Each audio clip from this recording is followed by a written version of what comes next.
Hello everybody, I'm here and I'm back, and today we're gonna continue our playthrough of Elden Ring. I assume that we are pretty much very close at the end of the playthrough, because last time we have finished the Laura Lu, and we are going for Radagon right now.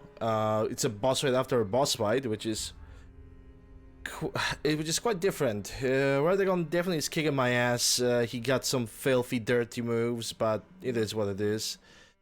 But yeah, yesterday we have made progress. We have killed the Malekith. We have killed a Dragon Lord.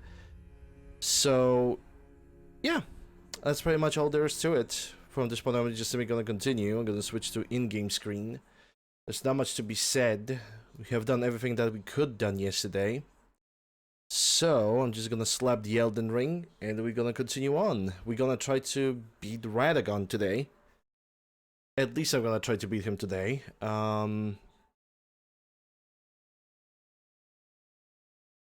Let's see how long it's gonna take me to learn his moveset.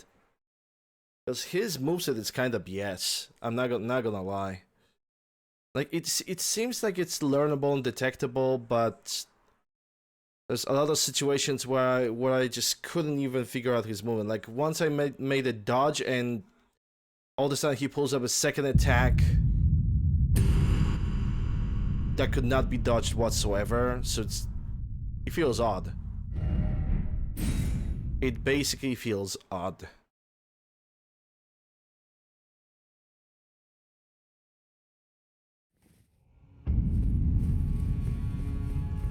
Yeah, Leyendell Ashen Capital.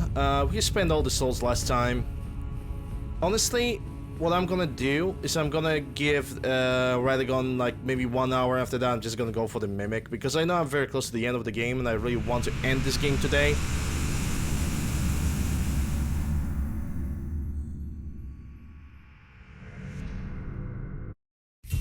Hey, Mr. Radagon, let's go.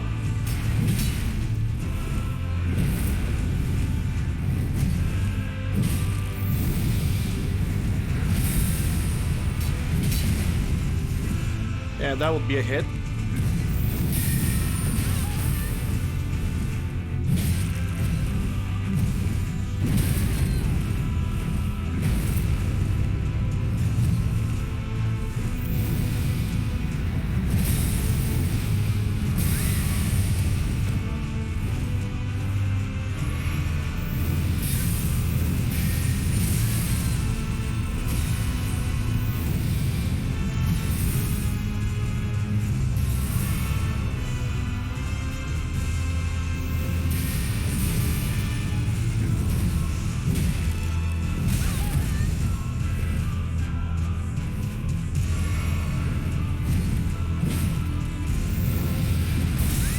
Oh yeah, that stupid AoE.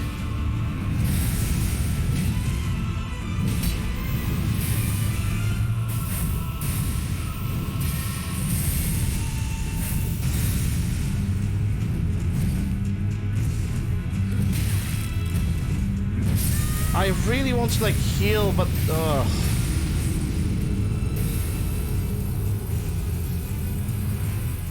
when he goes stage 2, which pretty much happens at less than 40% of health, he just becomes relentless.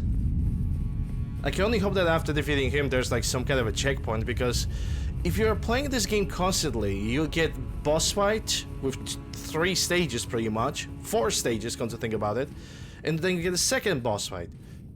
And I don't know, but knowing from software that they could just go over the top, and they probably went, hey, let's head a boss fight after boss fight after boss fight.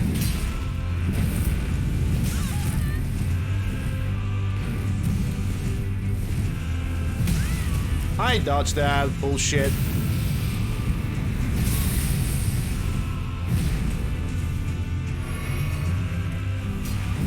Yeah, he's gonna punish and that too. Great. What a lovely fight.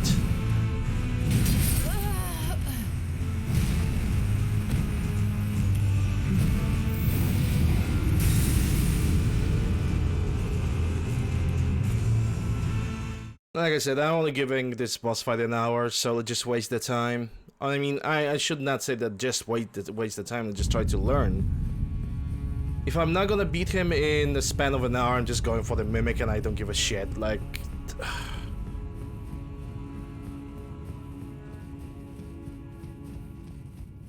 This boss fight is just annoying to me.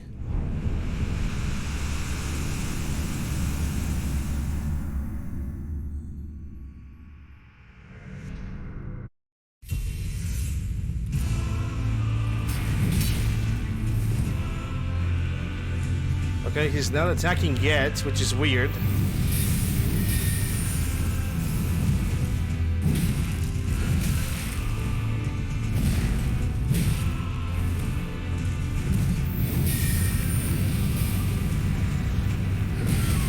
Yeah, too late. I'm dead. Because that attack takes over 1,500,000 health. 1,500 health, not 1,500,000. 1.5k, over 1.5k. It's actually a more accurate number because I think it can take at least 1,700. And there's just no way you can recover from that. There's just absolutely no way you can recover. Once he grabs you, that's basically the end of the fight. Unless you have a full health, which...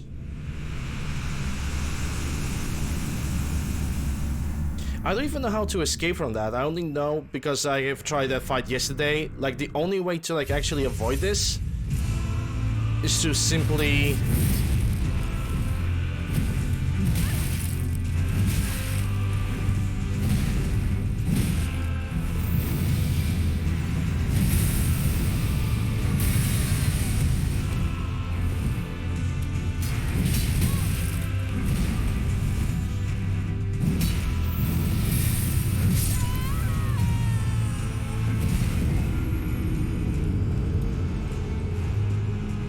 The only way that I figure out when he performs this charge attack with his missing hand, because it is missing, the only way I can figure out what to do is basically dodge it at a precise time. But when he casts his ability, the screen becomes so bright, it is impossible to notice when he actually does that. So with the strategy that I have tried to implement, it is very dependent on luck. I'm gonna try to cast an ability. Maybe that's gonna help a little bit.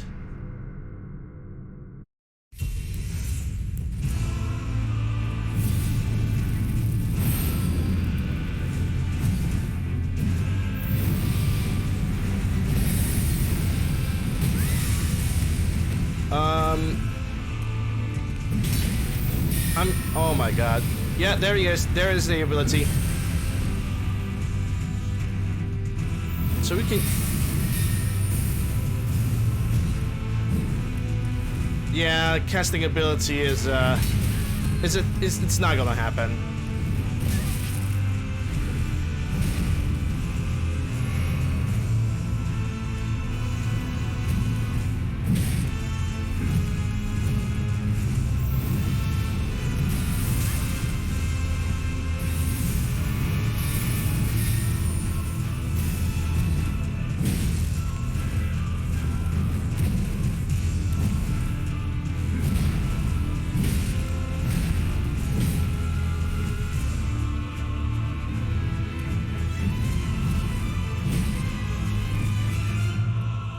One strike at a time. If it takes one strike at a time, I can do that.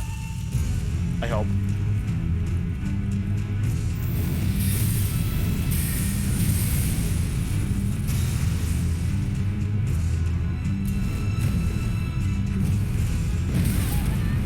Okay, he didn't take that damage. He might actually abuse that.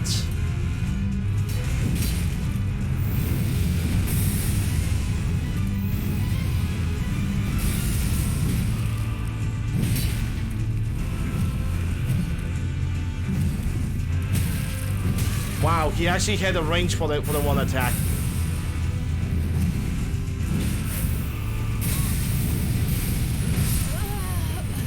Yeah, of course. Yeah, definitely had the time to avoid that.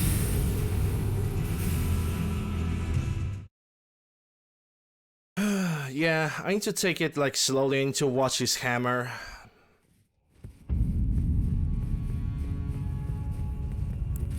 And I'm making the same mistake. I should cast the ability before I even enter. So I can have the maximum damage output.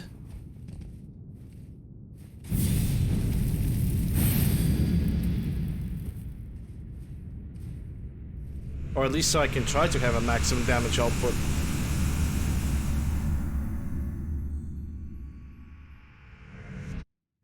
Just skip that.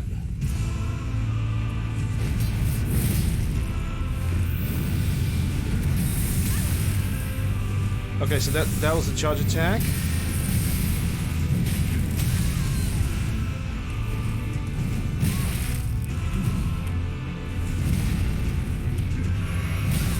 Jesus, can you finish out with the fucking streaks that are actually readable, maybe?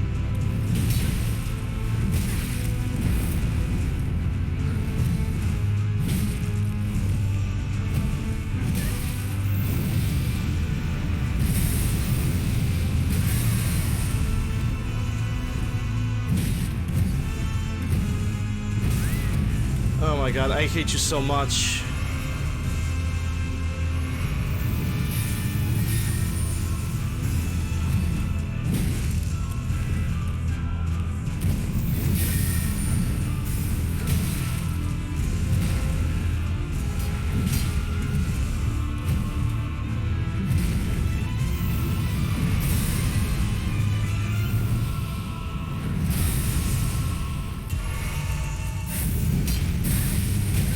What? He can hit you when he reappears? That's bullshit.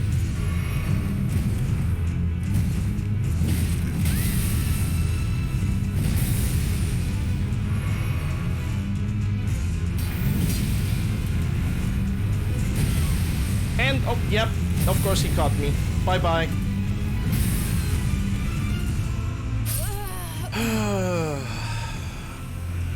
This fight is annoying. Just like this. The later the boss fights, the more annoyance you're actually gonna have to deal with instead of having like any kind of, I don't know. It's annoying. This boss fight is annoying. I don't like it.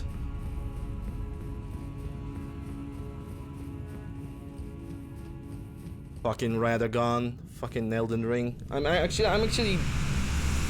I'm getting angry. I'm just 30 minutes into the stream and I'm already getting angry at the boss fight. This is not good. But it's not my fault the boss fight is shit.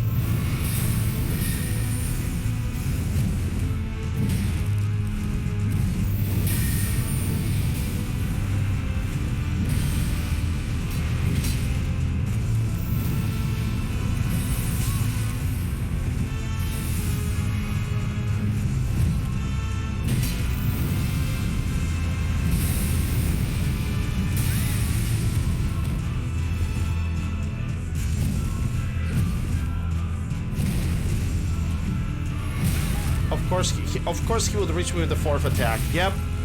Not even recover properly. Yeah, sure.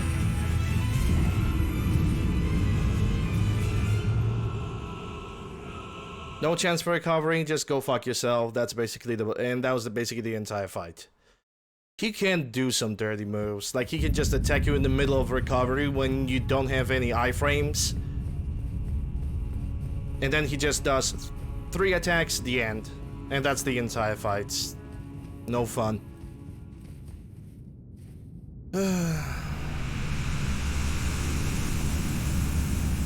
And to clean my screen, I think it's getting a little bit too...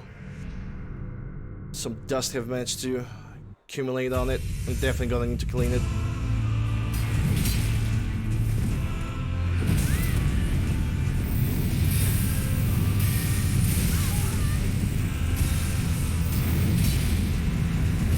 Yep. Oh my god. I am actually getting annoyed. It's like 25 minutes into the stream. Not even 15 minutes into the stream. I am annoyed. I am annoyed with this guy. I am severely annoyed. Time to drop this game into a trash. Hey Doso. Radagon annoys me, man. He really annoys me.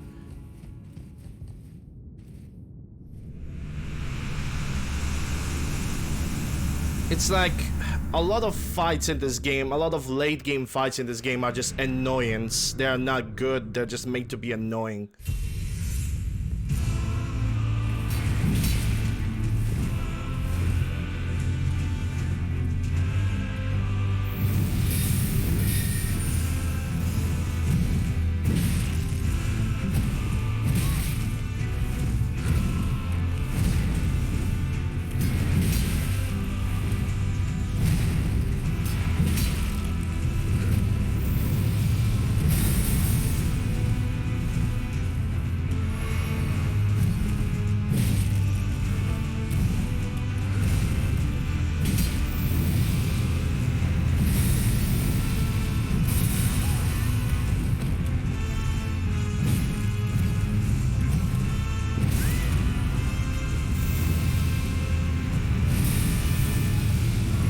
Just fuck you, Jesus Christ. Yep. Just in the middle of recovery. Yep, sure.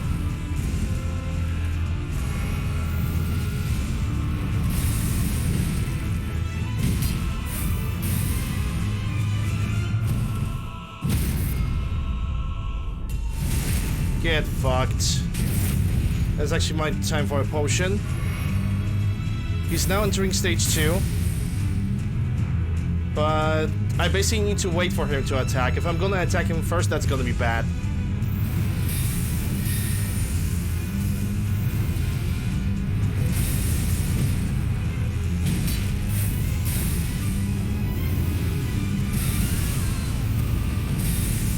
Excuse me, what?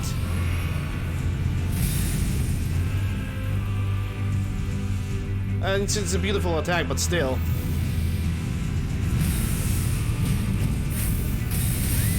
Oh my god, this is dumb! There's no way to telegraph that!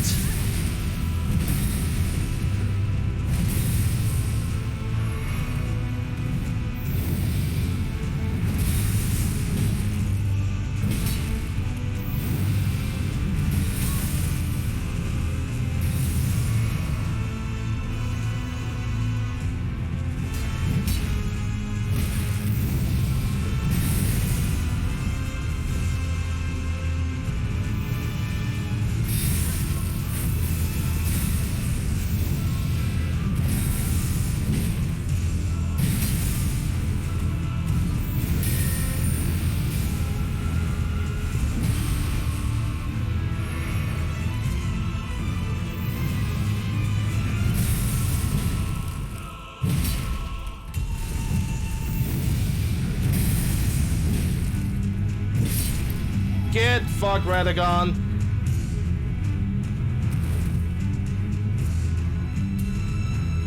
Ladies and gentlemen, we got him. Or do we? I've been told a different story. Please don't tell me that we have to fight another boss on the same HP.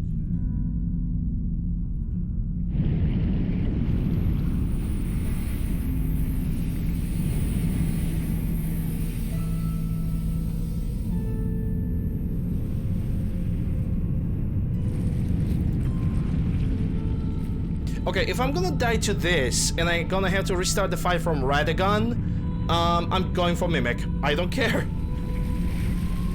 Unless the telegraphing of this boss fight will be quite easy, then yes.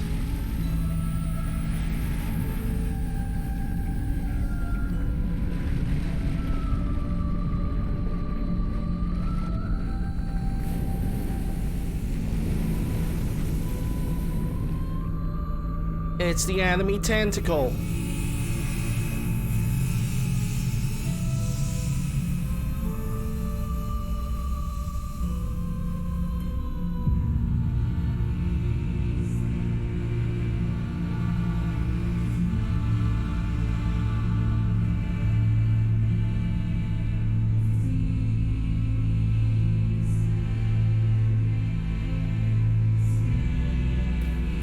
Okay, let's see what you got.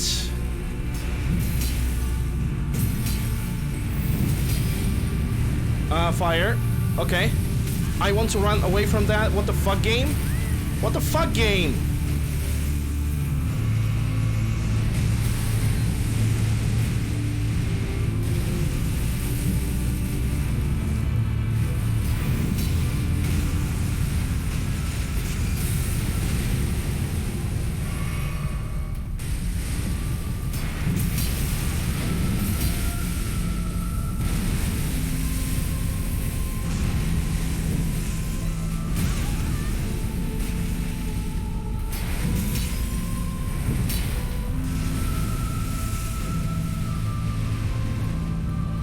Okay, he's pretty far away. That goes for a laser or something. Okay, I don't know. What the fuck? Okay, dude. Well, there goes all my healing. There goes all the healing that I had. And now he's I don't know what he's doing. Okay. Well, now I do.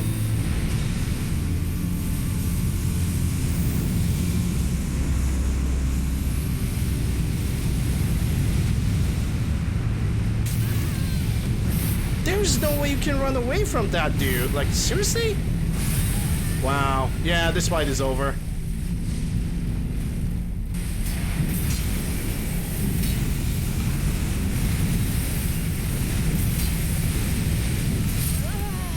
Yep. Okay, let's see if we're gonna start the game from Radagon or are we going straight for the Elden Beast. Because if we are starting from Radagon, I'm going for the Mimic. I am not gonna deal with Radagon again. I already beaten that guy. I already beaten that boss fight.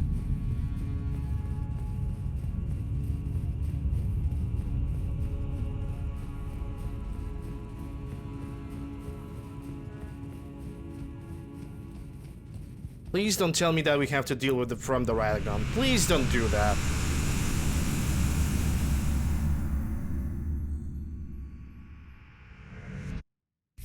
Fuck off. Fuck off. No. I'm not doing the Radagon again. This game can go and suck a dick. Suck a dick, Elden Ring. Suck a dick. 3 boss fights, one after another. One boss with 4 stages. Then you have a Radagon, which is an absolute shit of a boss fight.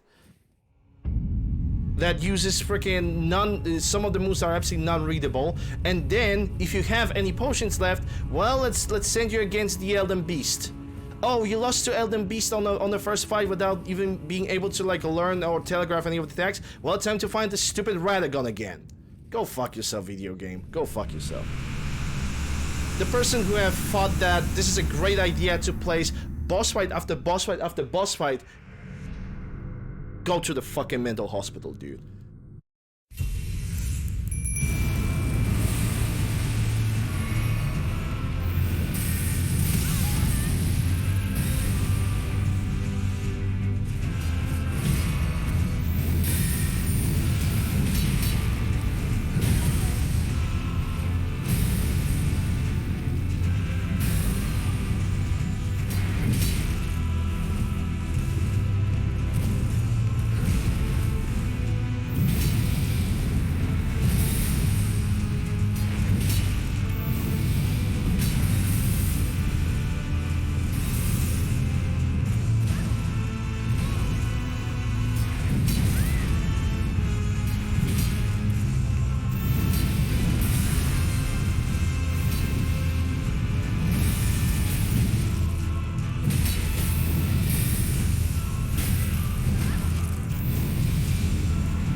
Yeah, my man is gonna get the beating.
I fucking hate Radagon.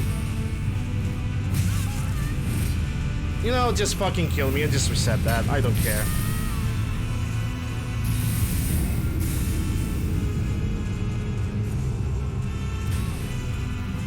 I don't care. I just want to reset.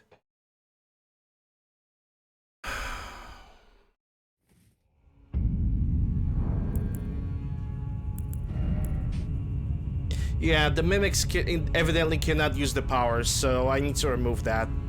For some reason, my mimic is just pointing out the talisman, but they cannot use the powers. So, having a talisman in my inventory right now, unless I'm planning to go full solo, makes no sense.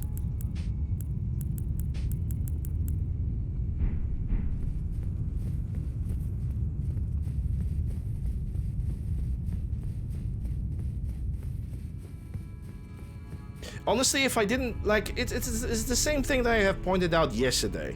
If you didn't have to fight... Basically, Elden Beast, it's like Radagon is like stage 1 of the Elden Beast. If I didn't have to constantly fight stage 1 after reaching the stage 2 and just focus on... You know, whatever. It's whatever. From Software will never learn.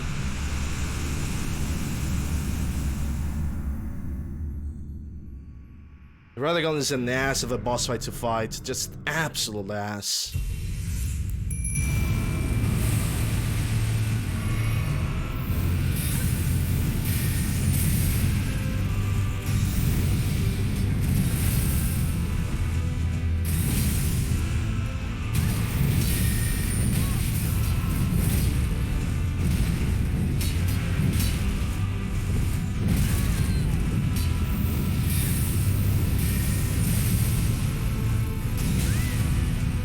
Yes, Mimic, maybe take away him from me, like, right now, that would be great.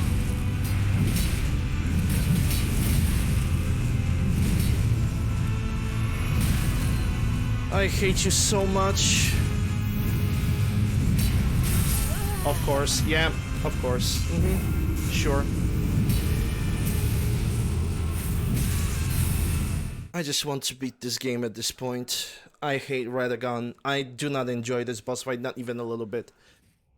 Like, the fact that he can just perform cheap moves on you, like, I believe the Elden Beast is gonna be much easier, much more learnable, and much more trackable fight, because this one cannot be tracked. I mean, it can be tracked, but fuck. I just want to get over this fight, like, I'm being serious right now. I cannot stand Radagon as a boss fight.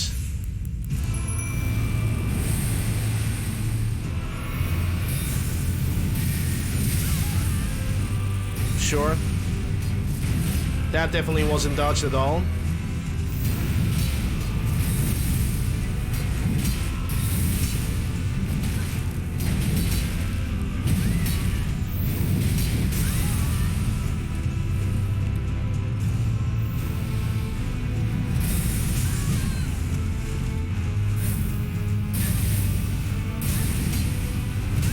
Yeah, the fact that he can just pull out some of the attacks out of his ass is just...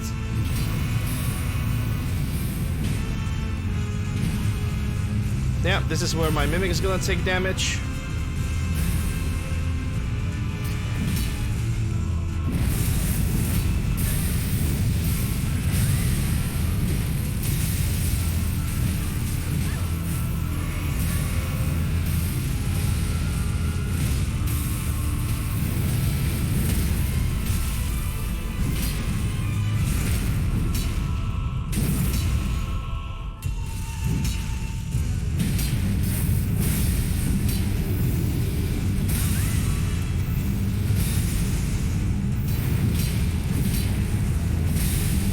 Yeah, I don't think my Mimic is gonna survive till stage 2.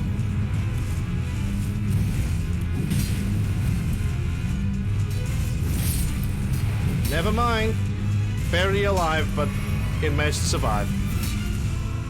Kinda wish I could summon like the Mimic tier for the second time. Just so I can have like a fresh HP.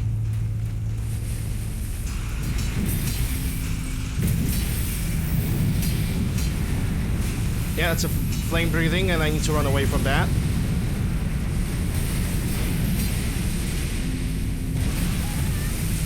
could dodge that. Come on. Oh my god. Seriously, Lander?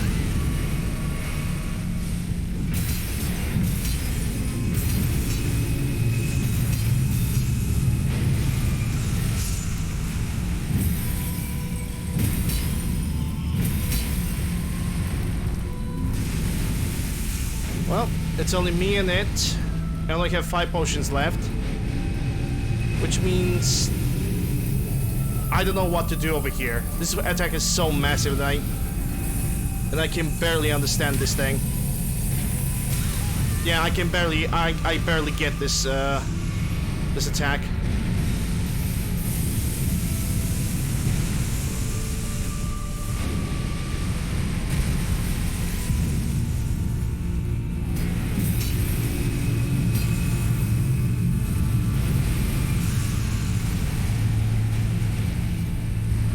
Looks like this attack is also kinda cheap.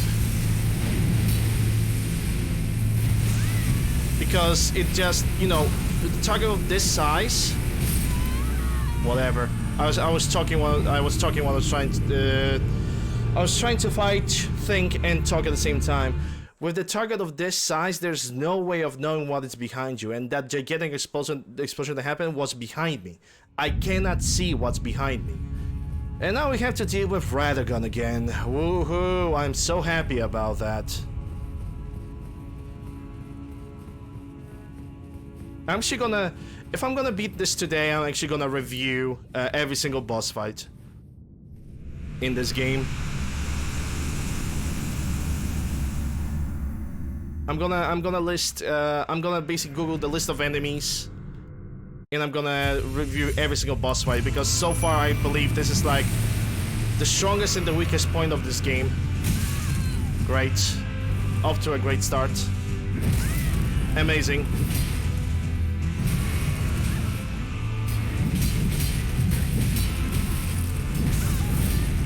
Yeah, just kill me. There was no point of trying that one.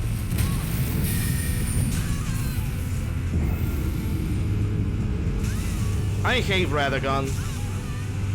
In my opinion, Radagon should be its own separate boss fight that has no connection with the Elden Beast. I mean, sure, Radagon dies and he basically becomes a weapon, technically, from what we could see from the cutscene. But we should have a chance of like chasing the Elden Beast, like falling into abyss and having like a bonfire. Like this should be like its own separate instance. It should not be boss fight after boss fight after boss fight. It's no fun in that. Like, why do we get a checkpoint after the Chloraloo and we don't get a checkpoint after the Radagon? I don't get that.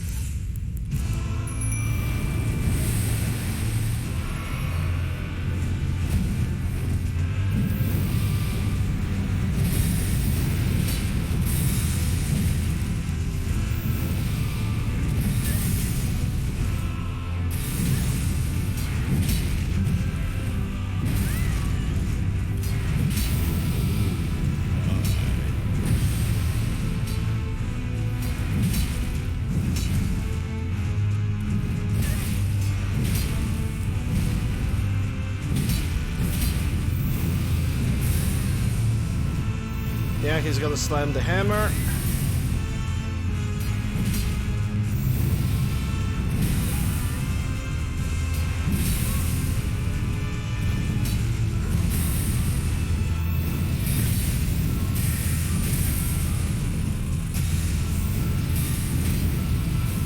Okay, he's gonna...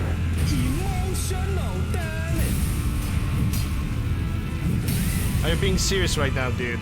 It's not your first time when you do when you perform that shit, by the way.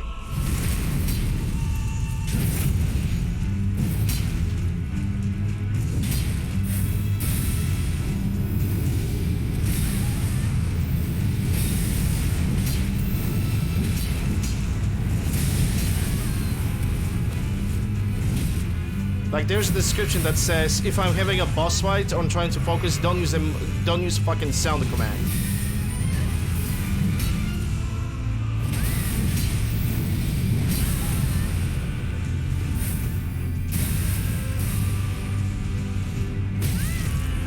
Fucking hell.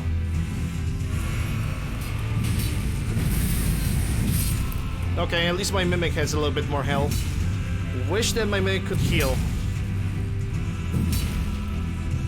I really wish that my Mimic could heal. Okay, let's just skip that and let's go.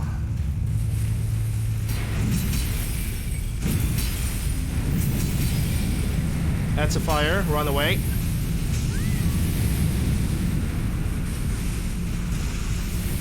I don't necessarily believe that being targeted at Elden Beast all the time is actually pretty good.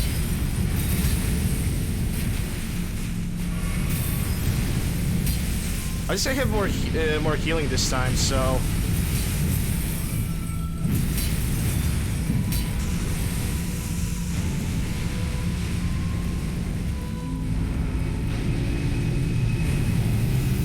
Yeah, he's gonna do the ring thingy that I don't understand. Because it's like a ring that... It's not been closed upon me. So I guess that's good.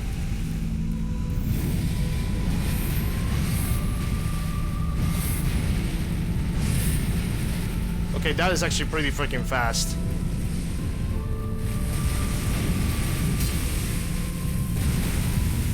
And that's pretty readable and detectable, so that's good. Okay, stamina. I'm pushing it a little bit. He's gonna now do it, I think, no. I do not know what it is. Yep, that's it's a wee bit of a spell that's gonna constantly follow me. Yep, oh my god, that is absolute bollocks.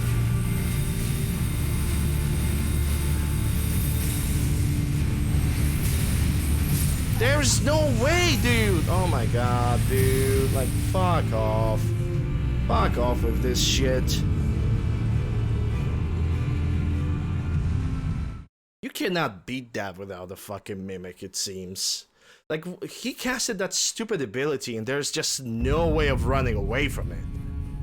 Like, it's basically like he cast like an orb that casts spells that are constantly following you. So you're gonna run out of stamina. It doesn't matter.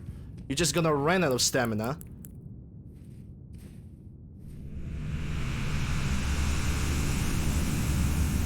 And then when he does the slices, I don't know. It's a beams of light. I don't know how to describe that. Basically, when he does that, you have no energy to like run away, and he runs away from you very often and very fast, right?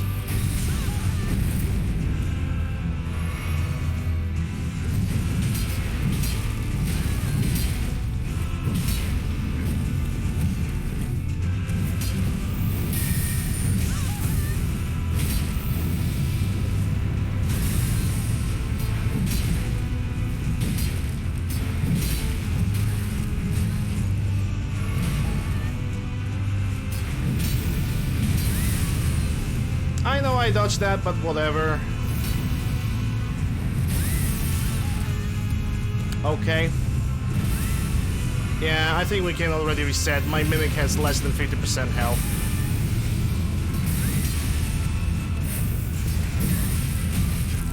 Yeah, I want to reset that. I actually want to reset that.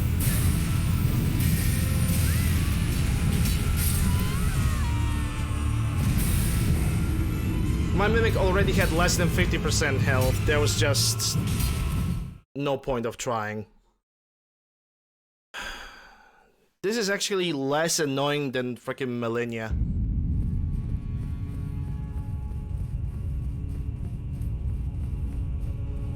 And I'm saying for the last fucking time, like, there's a description in every single sound redemption or anything like that.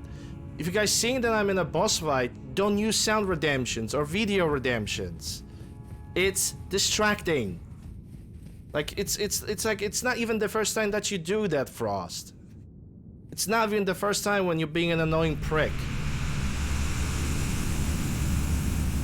And I'm really giving you a last fucking chance. If you're gonna abuse that again, I'm basically banning you and blocking you so just leave me alone. And I did not summon the Mimic. Great. Thanks for the distraction, asshole. Yeah, just kill me. It's all your fault, Frost. I hope you know that.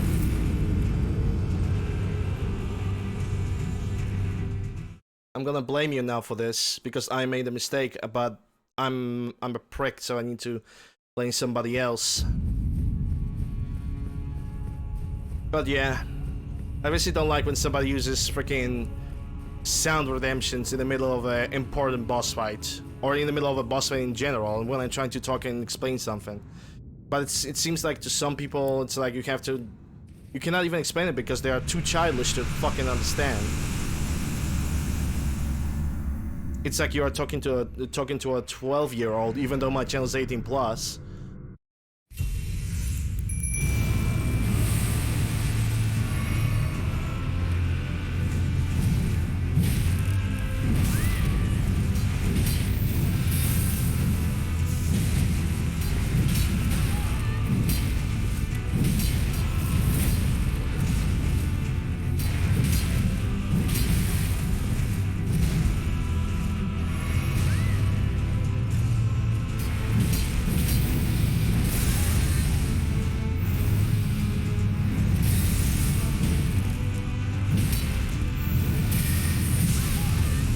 Okay, let's pretend that hit me.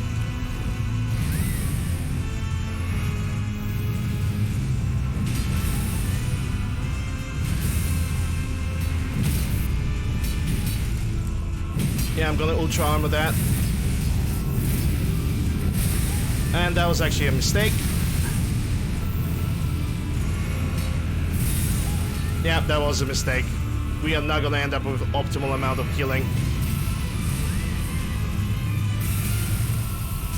Oh, of course you had to create the stupid area of effect thingy around you, because fuck originality. Okay, so we end up with 9 potions, and Mimic Tear is like 33% health.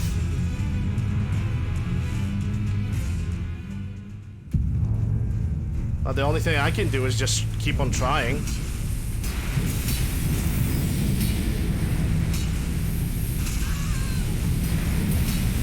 Yeah, that fire is gonna hit me, probably twice.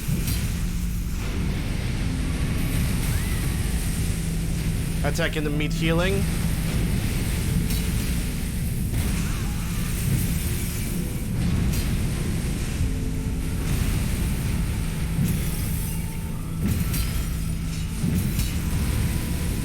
Okay, I believe that the crack in the middle of his body, that might be his weak spot. I don't have a time to look at the damage numbers, but I'm pretty sure it is. It might be the case.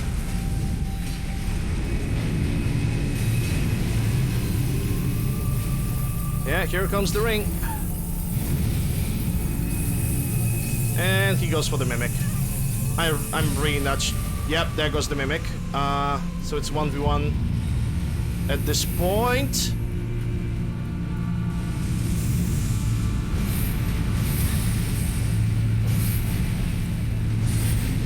Heal. Only 6 potions left. Not really sure if that's gonna do.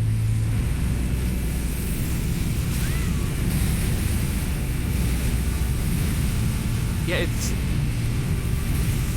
I'm not gonna lie, it's already difficult enough that this target is ginormous. Not being able to see his moveset is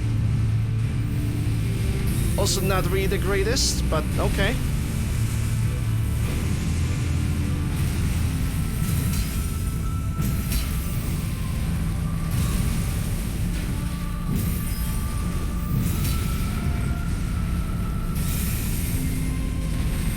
And I'm gonna hate that.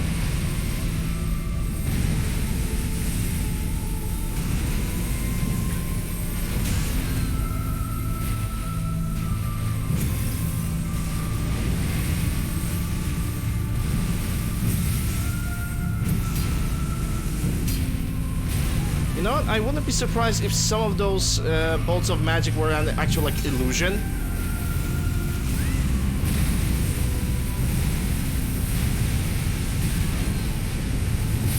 Yep, I couldn't dodge that. I was too late. Well, at least we have... how much did have that would be? 60? 60? Between 60-70%, so it's not bad. I think the worst part of this entire fight is just the Radagon himself. Like, I'm pretty sure if not for the size of the Elden Beast, I would be able to telegraph the attacks a little bit better. But I do sincerely believe that Radagon is just the grand annoyance of this game. It's just...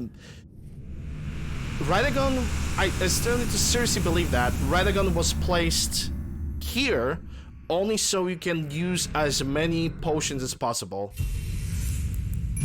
It really gives that awful vibe.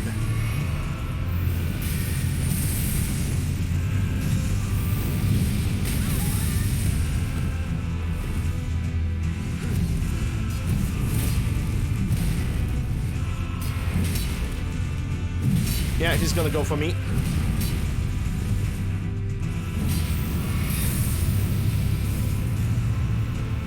And now he's gonna abuse that because my character doesn't know what dodge is.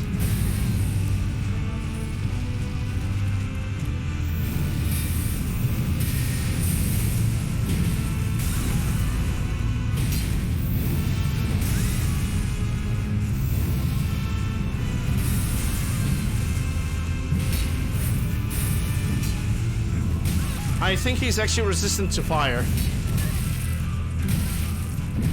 Yeah, he's resistant to fire. Look at the damage. Without any fire attachment, I'm dealing 700 damage to him. With fire, only deals 400. So it makes sense that he's resistant to fire. Actually, let me check what kind of resistances he has. Elden Ring Radagon.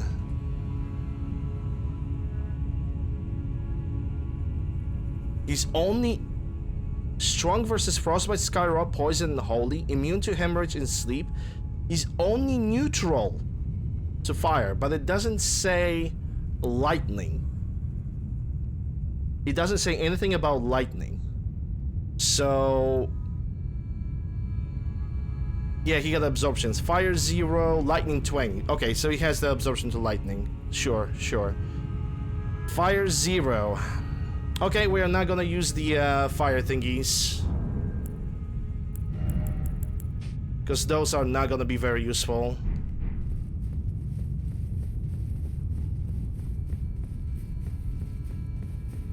They're just not gonna help me in any way, shape, or form.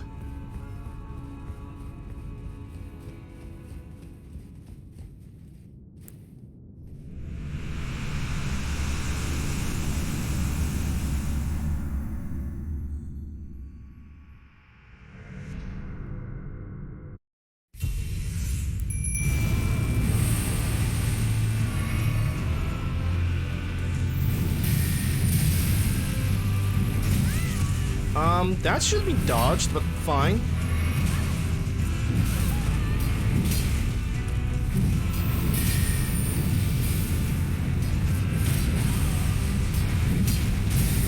Yeah, he's gonna get bunkered by that. That's where my Ultra Armor goes in.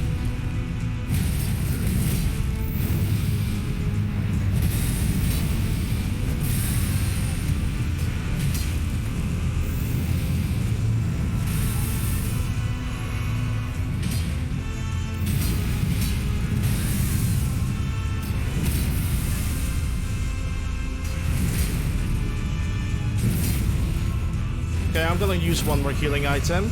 Ultra Armor. Okay, that's not gonna work. Yeah, he's going for the third slash.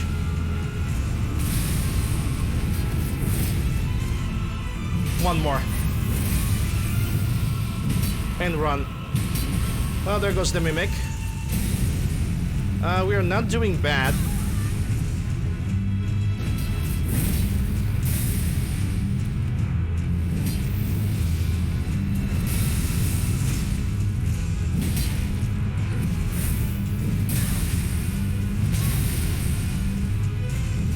Okay, we were doing just fine a second ago, now he's just being cheap again. Great. This is gonna be a fail, I only have 7 potions, so even if we're gonna go through this, yeah. We don't have a lot of chance of When it comes to Elden Beast, our chances are very small, pretty much. I'm gonna try to beat this boss without the targeting this time.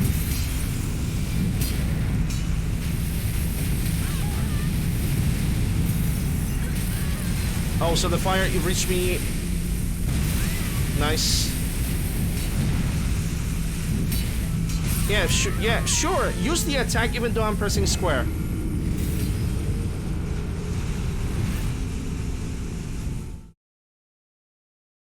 Oh my god. This is gonna be a second time when I'm gonna ask the players to help me with this fight, because I just kind of genuinely just want to get over with this. It might be the case. It actually might be the case.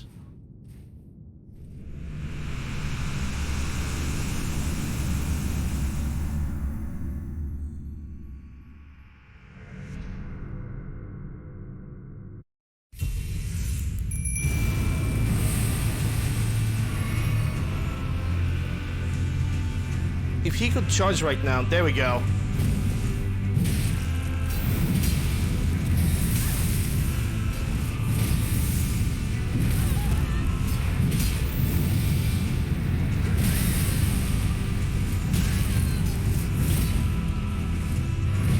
Yeah, that sucked on my end. Hey, no worries. It's not your fault that the game has no crossplay. I cannot blame you for that.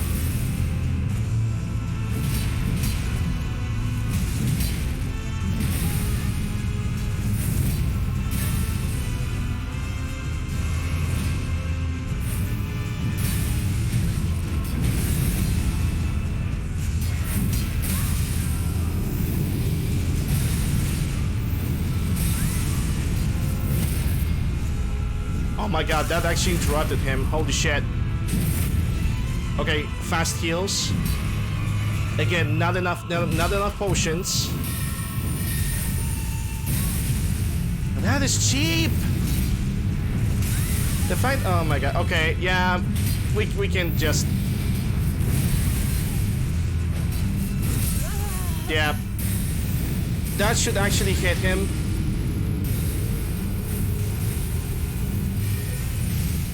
That should actually hit him. My L2, that should like definitely hit him. But the game was like, nah, you're gonna die here. Fair and balanced.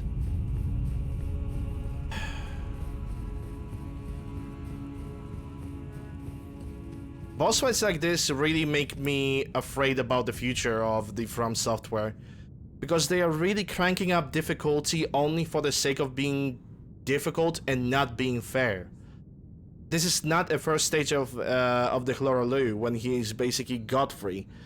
The first stage of Godfrey is actually fair and balanced and very punishing, very fun to fight. And I would love to fight that as a final boss fight.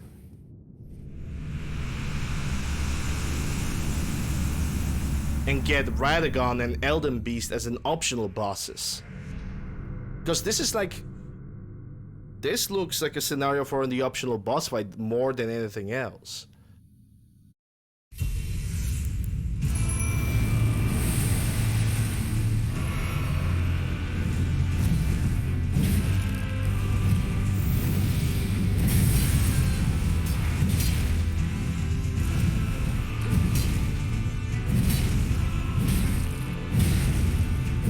Okay, that would not reach.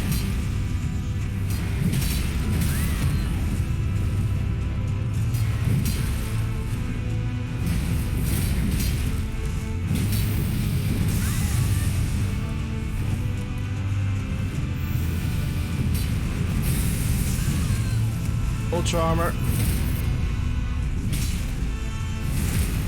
And this is gonna be a heal.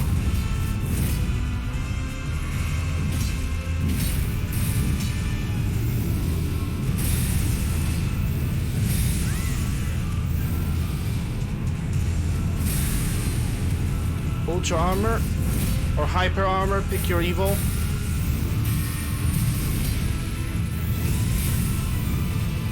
Yeah, Mimic is gonna get grabbed. And the only thing I can do is wait over here. And that is sad. That's pretty sad.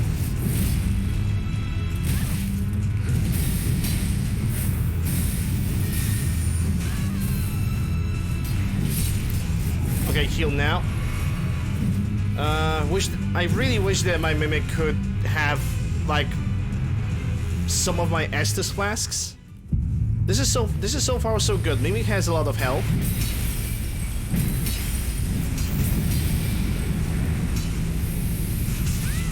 Yeah, running away, because that's a serious AoE.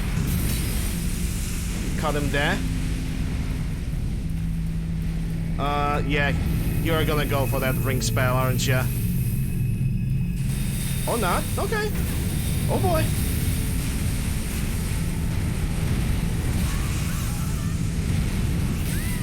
Oh god.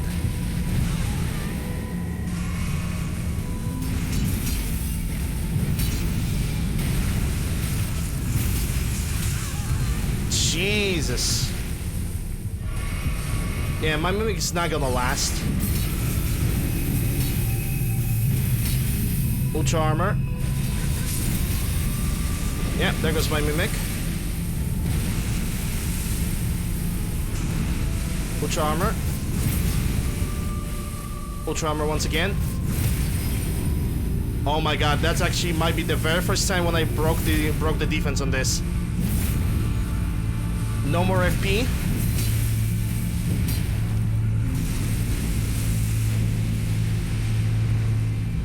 He's definitely entered his stage 2 at this point. And he's gonna go for the ring. I don't know how to avoid that ring.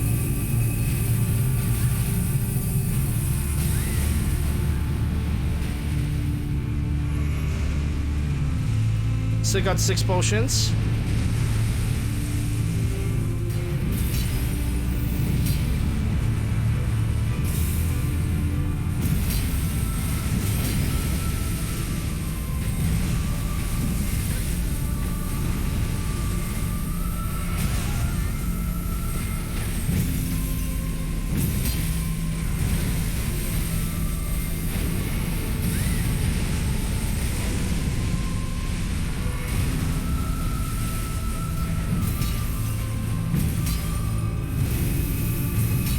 Come on. Yes!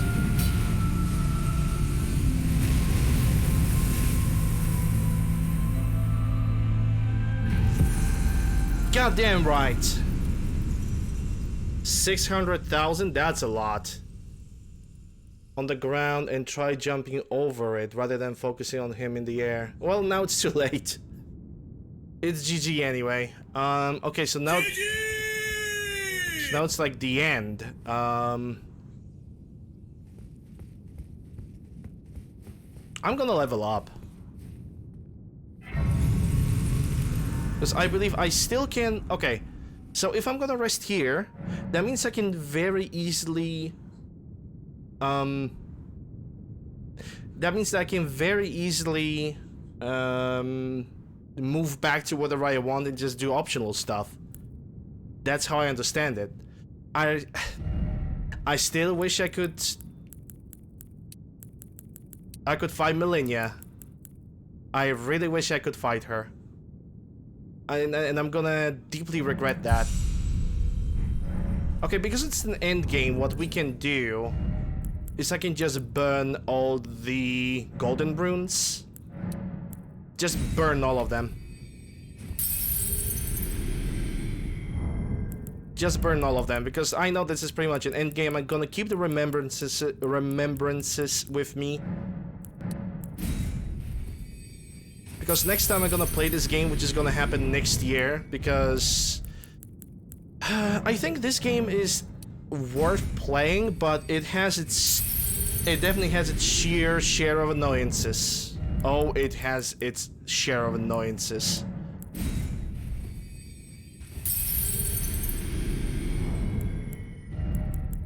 I can't even reset my stats if I'm not gonna be happy with the current build that I have.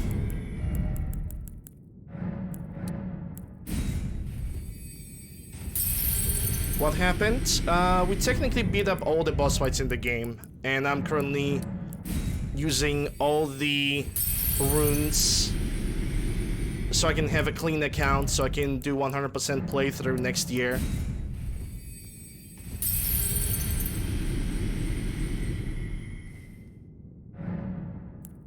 Yeah, level up.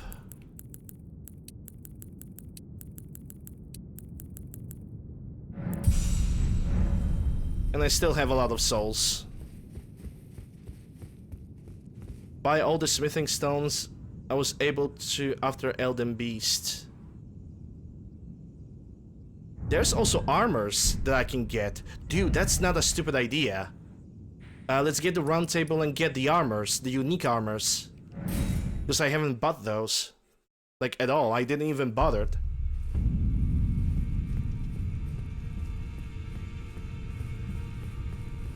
I see.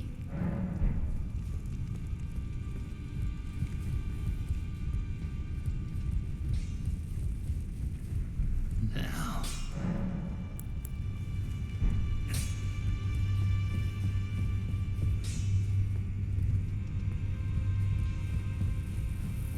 Alright, let's do that. That's actually a good point that you gave me. I mean, if I'm gonna next year, when I'm gonna rename this marathon. I'm gonna basically rename it to Fromathon, like From Software Marathon. So short, it's gonna be Fromathon. And yeah, we're gonna do like NG plus anyway, and I'm gonna go for all the bell bearings anyway.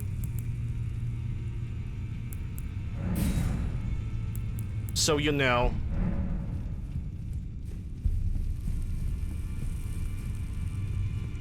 I'm still will be able to do that. So technically speaking, I'm not gonna lose any content. Because I'm always, when it comes to like marathons, I'm only doing level 1 challenge. I can barely beat this game with level like what? With level 174, and you're telling me to beat this all the games on level 1. Hell no. The fingers are erect. Receive the equipment of champions. Yeah, I can buy all of that now. I can even buy the Radon Spear. Oh, hi, Mark. Veteran Armor.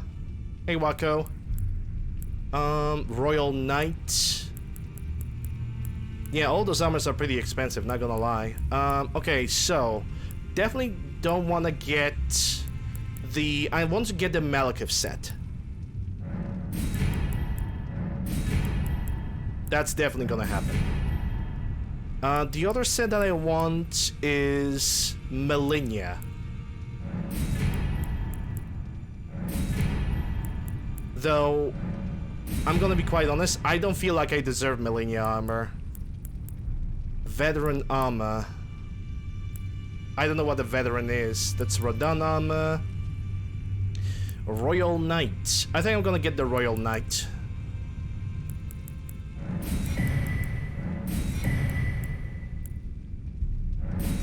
And I still got 60,000. Okay, let's go for the veteran armor then.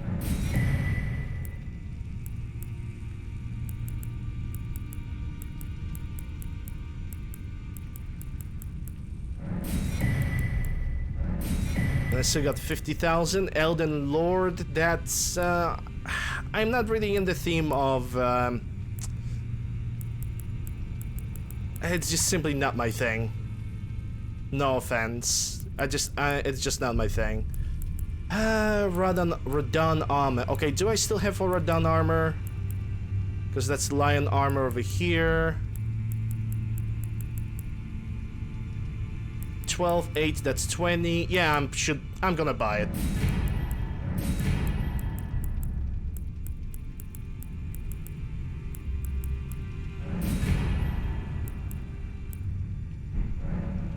Yeah, she's dead. With the power reminiscence menu, blah blah blah. Yeah, I know that. I think if I'm gonna change something, I have noticed that a lot of people are actually creaming their pants over a very specific blade. Not really sure if I have it. Let me check it out. If I even have it. It's a arcane dex build kind of build. Yeah, that's the one. Rivers of Blood. Everybody just screaming their pants over this blade, because if you build up, if you have a high arcane, you can pretty much just own every single enemy, because you're gonna do the blood build up with the R2. It's a large FP consumption though, but I might actually try it out if I'm gonna ever go for the dex build. All right. I mean, we have nothing else to do. We've pretty much cleared up the entire game. It's pretty much over. We have cleared up the entire game. We have, I believe, most of the items. We have most of the bonfires. We didn't do a couple quests, but it is my first playthrough, so I'm definitely not gonna do it. I'm definitely gonna do all quest playthrough next time. And I'm even gonna go for the runny path. I need to try to remember that though.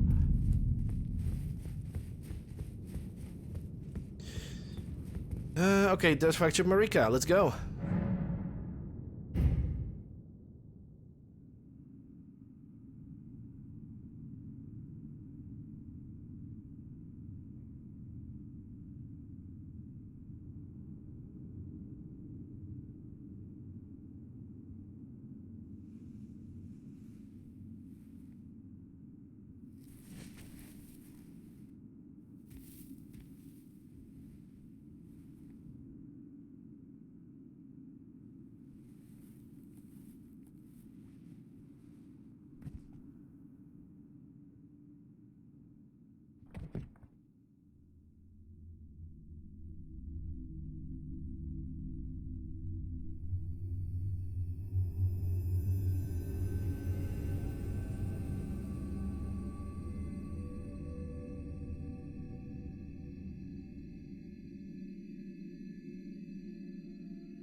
The fallen leaves tell a story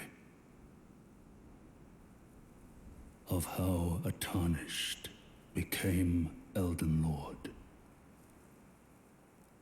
In our home, across the fog, the lands between.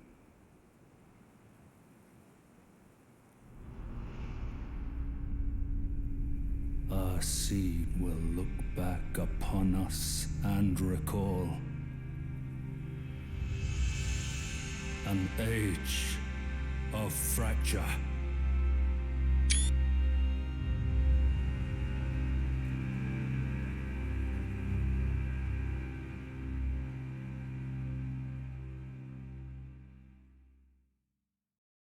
Age of Fracture. Oh, that's the Elden Ring, guys. Hideki Miyazaki and George R. Martin. Something tells me that George Martin has, like, very little to do with this story. If you do not start over now, you can choose to begin Journey 2 after the Journey 2 later at the Table of the Lost Grace in Run. Okay, let's go for now. Let's go for now, because I want to do like a solid introduction into my second run. I want to start from here. But yeah, I think where I'm gonna go right now, I'm not gonna do anything, by the way. The only thing I want to do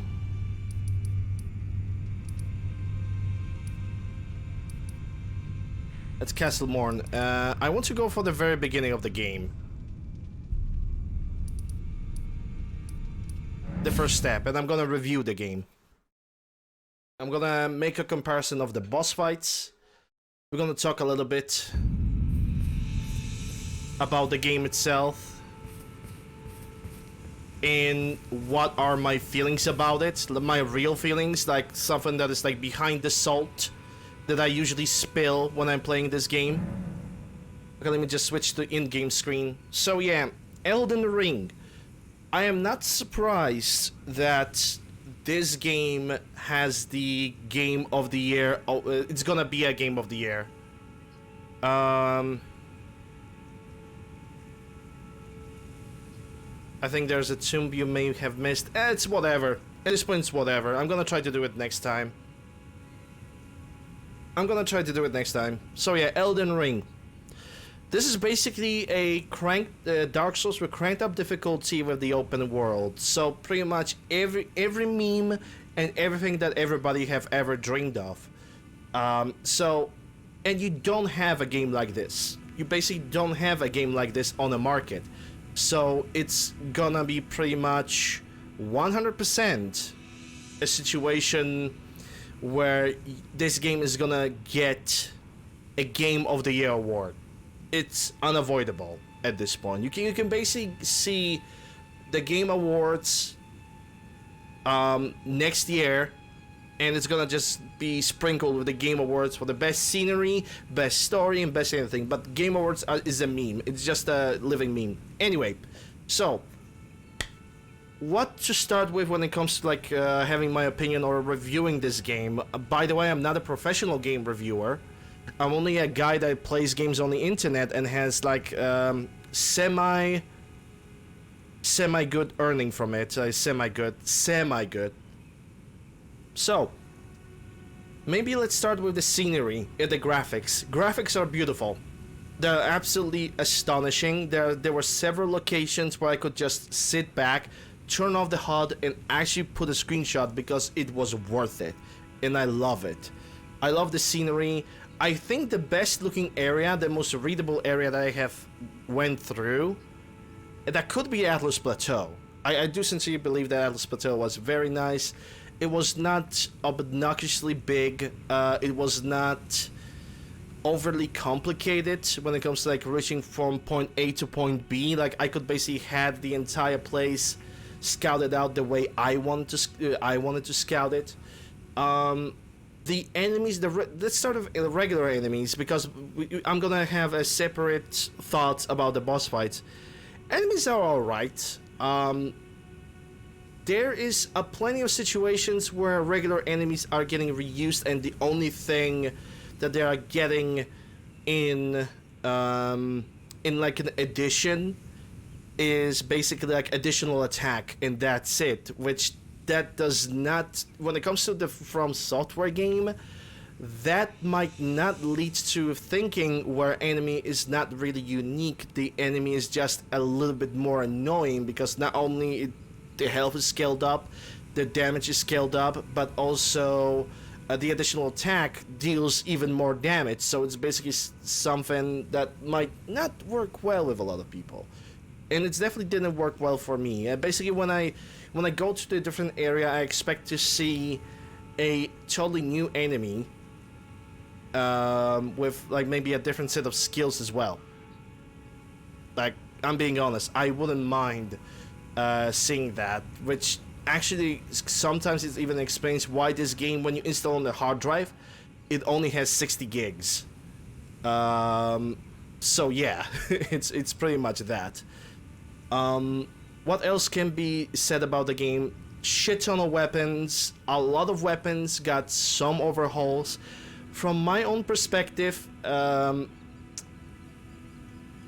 lot of weapons that are dealing bleed damage. By the way, bleed is broken in this game, and I'm saying that because I already seen another streamer friend who basically went with the fist build.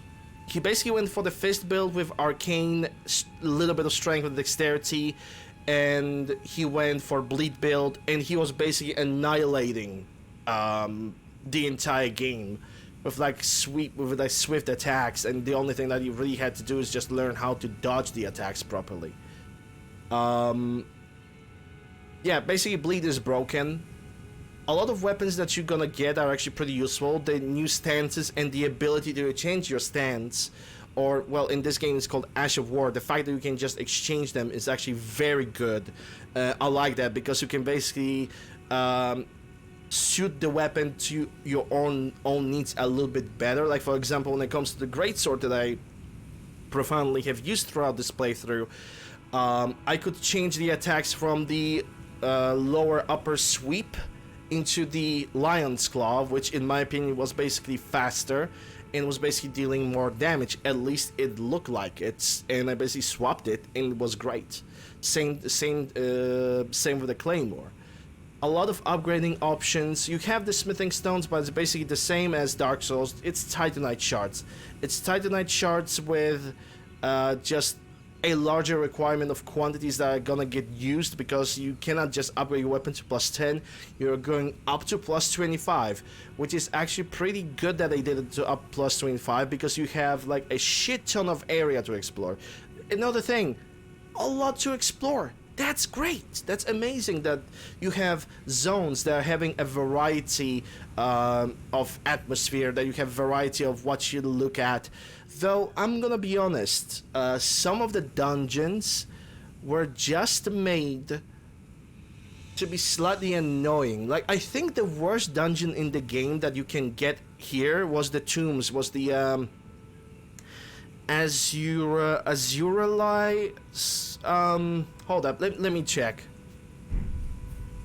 What was the name of that dungeon that I wasn't a big fan of? At the Snow Valley. It was a tomb. Yeah. Auriza. The Auriza tomb, or the catacomb. I am not the biggest fan of it. It was probably the most stressful area that I have been in the entire game, period. Like, I'm not even joking. What was I trying to sell else? Like, armors. Okay, yeah, I was talking about the scenery and the scenery of the game. It's absolutely beautiful. As we can see, we don't see this all the time. Like, if you go to Caelid, you have just destruction and fire and rot. Every single boss that you get into can actually switch the scenery from something that is barely alive, like ruins, into an absolute desert, which was actually an example of Caelid. Which Caelid has actually several zones at the same time, because you have desolated villages with toxic swamps, and then in the end, when you reach the Radon, you have absolute desolated, deserted battlefield, and it's great. It looks great. It presents itself absolutely amazing. But that's just the clothing of the game. When it comes to gameplay, I already mentioned one of the things: the Ashes of War. Ashes of War. Very welcome change. The fact that you can craft a lot of items. I myself did not really craft a lot of things, because I simply did not feel that I have a need of that. But on NG Plus, I'm definitely gonna do this, because there's a lot of things like food that I haven't crafted that is useful, that can increase my damage or red stamina regeneration. There's perfumes that I was like, perfumes, girly stuff, you know. And I also avoided that, and I shouldn't do that.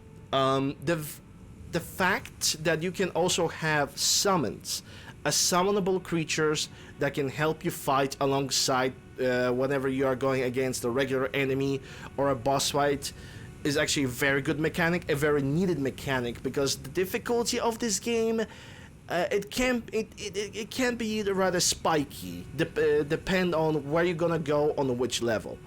As I was saying, summons, lots of them, not very useful. Lots of summons that you're gonna get in this game, their usefulness pretty much ends at 25% of the game, which is pretty sad. But then when you get the mimic summon, you can summon your own mimic, then the mimic can carry you. I have heard the mimic was nerfed before, but now I'm pretty sure that after the nerf, mimic is still very powerful, especially when you upgrade into plus 10. The mimic can basically carry you through some really rough boss fights, or some really rough situations. very rough situations, which is good. It's a good mechanic. I'm okay with that. I'm just a little bit of a tryhard, and I'm trying to do my very best to simply solo everything, because, hey, I could do that in Dark Souls 1, I could do that in Dark Souls 3, hey, let's solo everything in Elden Ring. It doesn't work that way. Sometimes you simply, if you have a tool that the game provides, just use it. Don't be afraid of it. Don't be a tryhard. No point in it. Save yourself a little bit of stress. But then again, when it comes to the stress, that's gonna come later. So, is there any other mechanics from the gameplay that I had mentioned? I only played as warrior, so I don't really know how the incantations are working or the spells, because I have used a very minimal amount of incantations in the game, so I truly cannot speak for it. What else there is to say? Like, you guys can, if you guys want to get into the conversation, go ahead. Just throw me an ideas on what I'm supposed to talk about. The character creation in the game is, I'm not gonna lie, it could be better. It's still kind of the same kind of wonky character editor, the same character creator from Dark Souls 3. But thankfully, what they have managed to fix is the fact that if you're just gonna get hit or you're gonna kill somebody, your face doesn't turn black automatically. You can actually see the features of your character. When it comes to performance-wise, okay, so my PC, I have the AMD CPU that has like 12 cores at least, and I have AMD RX 6800 XT. Basically, my graphic card can be easily compared with in performance to 3080, RDX 3080. But I have noticed that people that even have 3080 Ti, that have their 3090s, that there are dips in FPS. There are a lot of situations in this game when you don't get a stable 60. There's a kind of a little bit situations where even during cutscenes, your FPS just dips to below 40 or 30, which I think it's the fault of the engine. That basically is kind of only upgraded. It's kind of a Bethesda fault when you just upgrade the same engine instead of trying to maybe releasing a second version of it, because this engine does not really is or slowly not keeping up with what's happening in the game. What else can I talk about? I already talked about the weapons, I already talked about the enemies, I already talked about the catacombs. I should take a look at the list of the boss fights, I think, right now. Well, maybe let's let's get the negative thing about the difficulty out of the way first, after I'm gonna drink the tea. Negative things about this game. It's like I said, a little bit of the performance. I think that repetitive enemies and repetitive boss fights. We're gonna get to the boss fights, by the way. I'm leaving that for last, because boss fights are the strongest and the fucking weakest thing about this game, in my opinion. I should probably just change the stream title altogether. I think that would be a good idea. So just give me a second while I'm gonna do that. Yeah. Okay, so what I'm gonna leave. I'm gonna leave this. Just give me a second. First playthrough, day 17.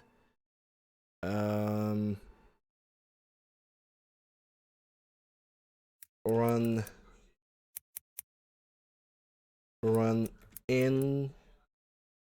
ended. I guess I could call it like that. Run ended. Now reviewing, if you can call it a review.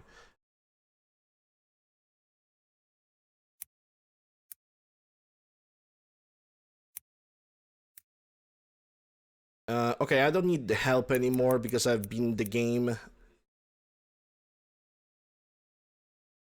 Alright. So I was thinking about the things that are actually annoying to me. or things that I don't really like about the game. I think the sudden difficulty spikes can be a little bit devious. I think that the bleed damage, as much as it overpowered it is for the player, it's also pretty broken on enemies. Because, for example, the little gargoyles that are in the dungeon, you know, the guys that are usually, you can see them in the catacombs, you can see them in the tombs.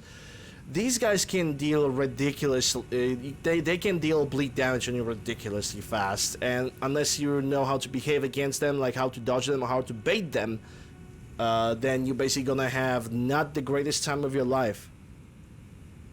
From other things that I already said, the performance dips, the FPS dips, that's the technical difficulty. I think that repetitiveness of the enemies itself, it's also slightly, like regular enemies, like I don't mind if it's a regular soldier, right, of the specific area that basically the only thing that he has is a changed armor. I don't really mind that because that's the foot soldier. He's not supposed to be a very special enemy. He's supposed to have just his flag and he just supposed to do what he's supposed to do. But yeah, that's pretty much the enemies, repetitive enemies with just additional skill on top of them. Doesn't make them really different. It just makes them a little bit more annoying.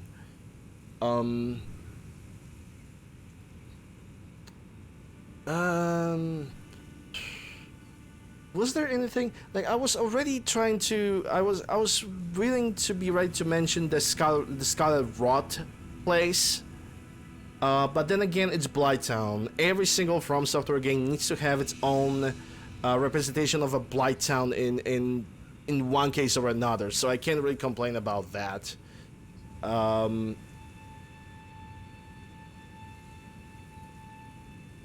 Was there anything else that bothered me? I think the most thing that bothers me about this game is just the boss fights. Maybe from the gameplay perspective.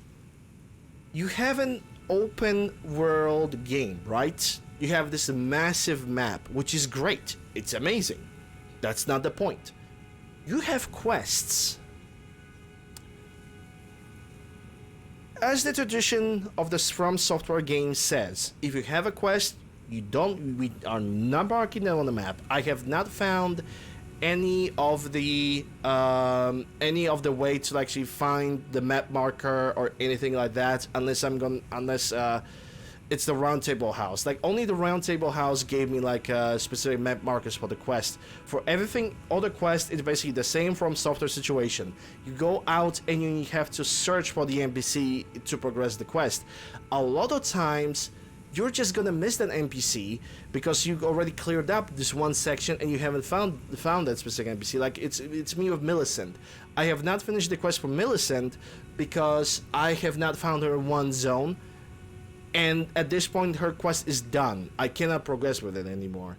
There is one boss fight that I have missed because I haven't choose the running quest line, but it is what it is. There's not much that I can say. What else can I say from like a little bit of a negative stuff? I don't know.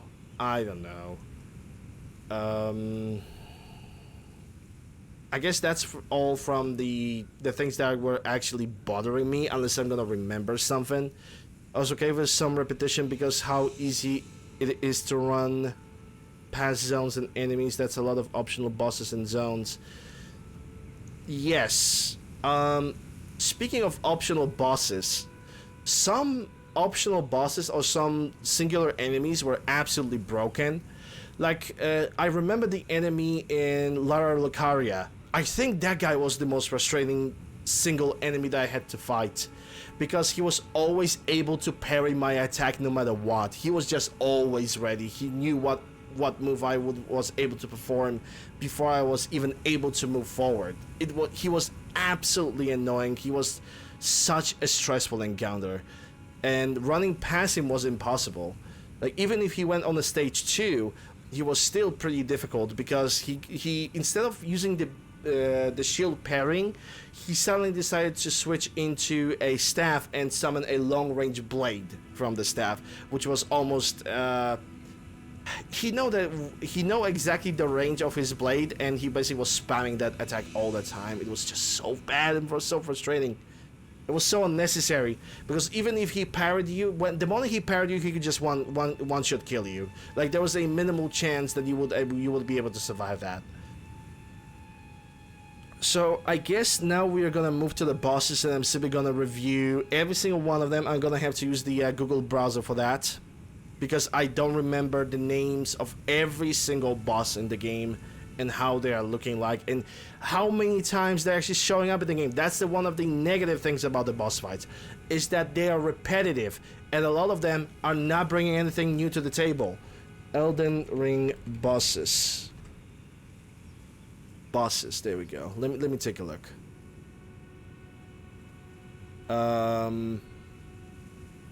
Bosses by location. I just want a list of bosses, honestly. Boss list by the dungeon, boss type. Maybe it's the boss type.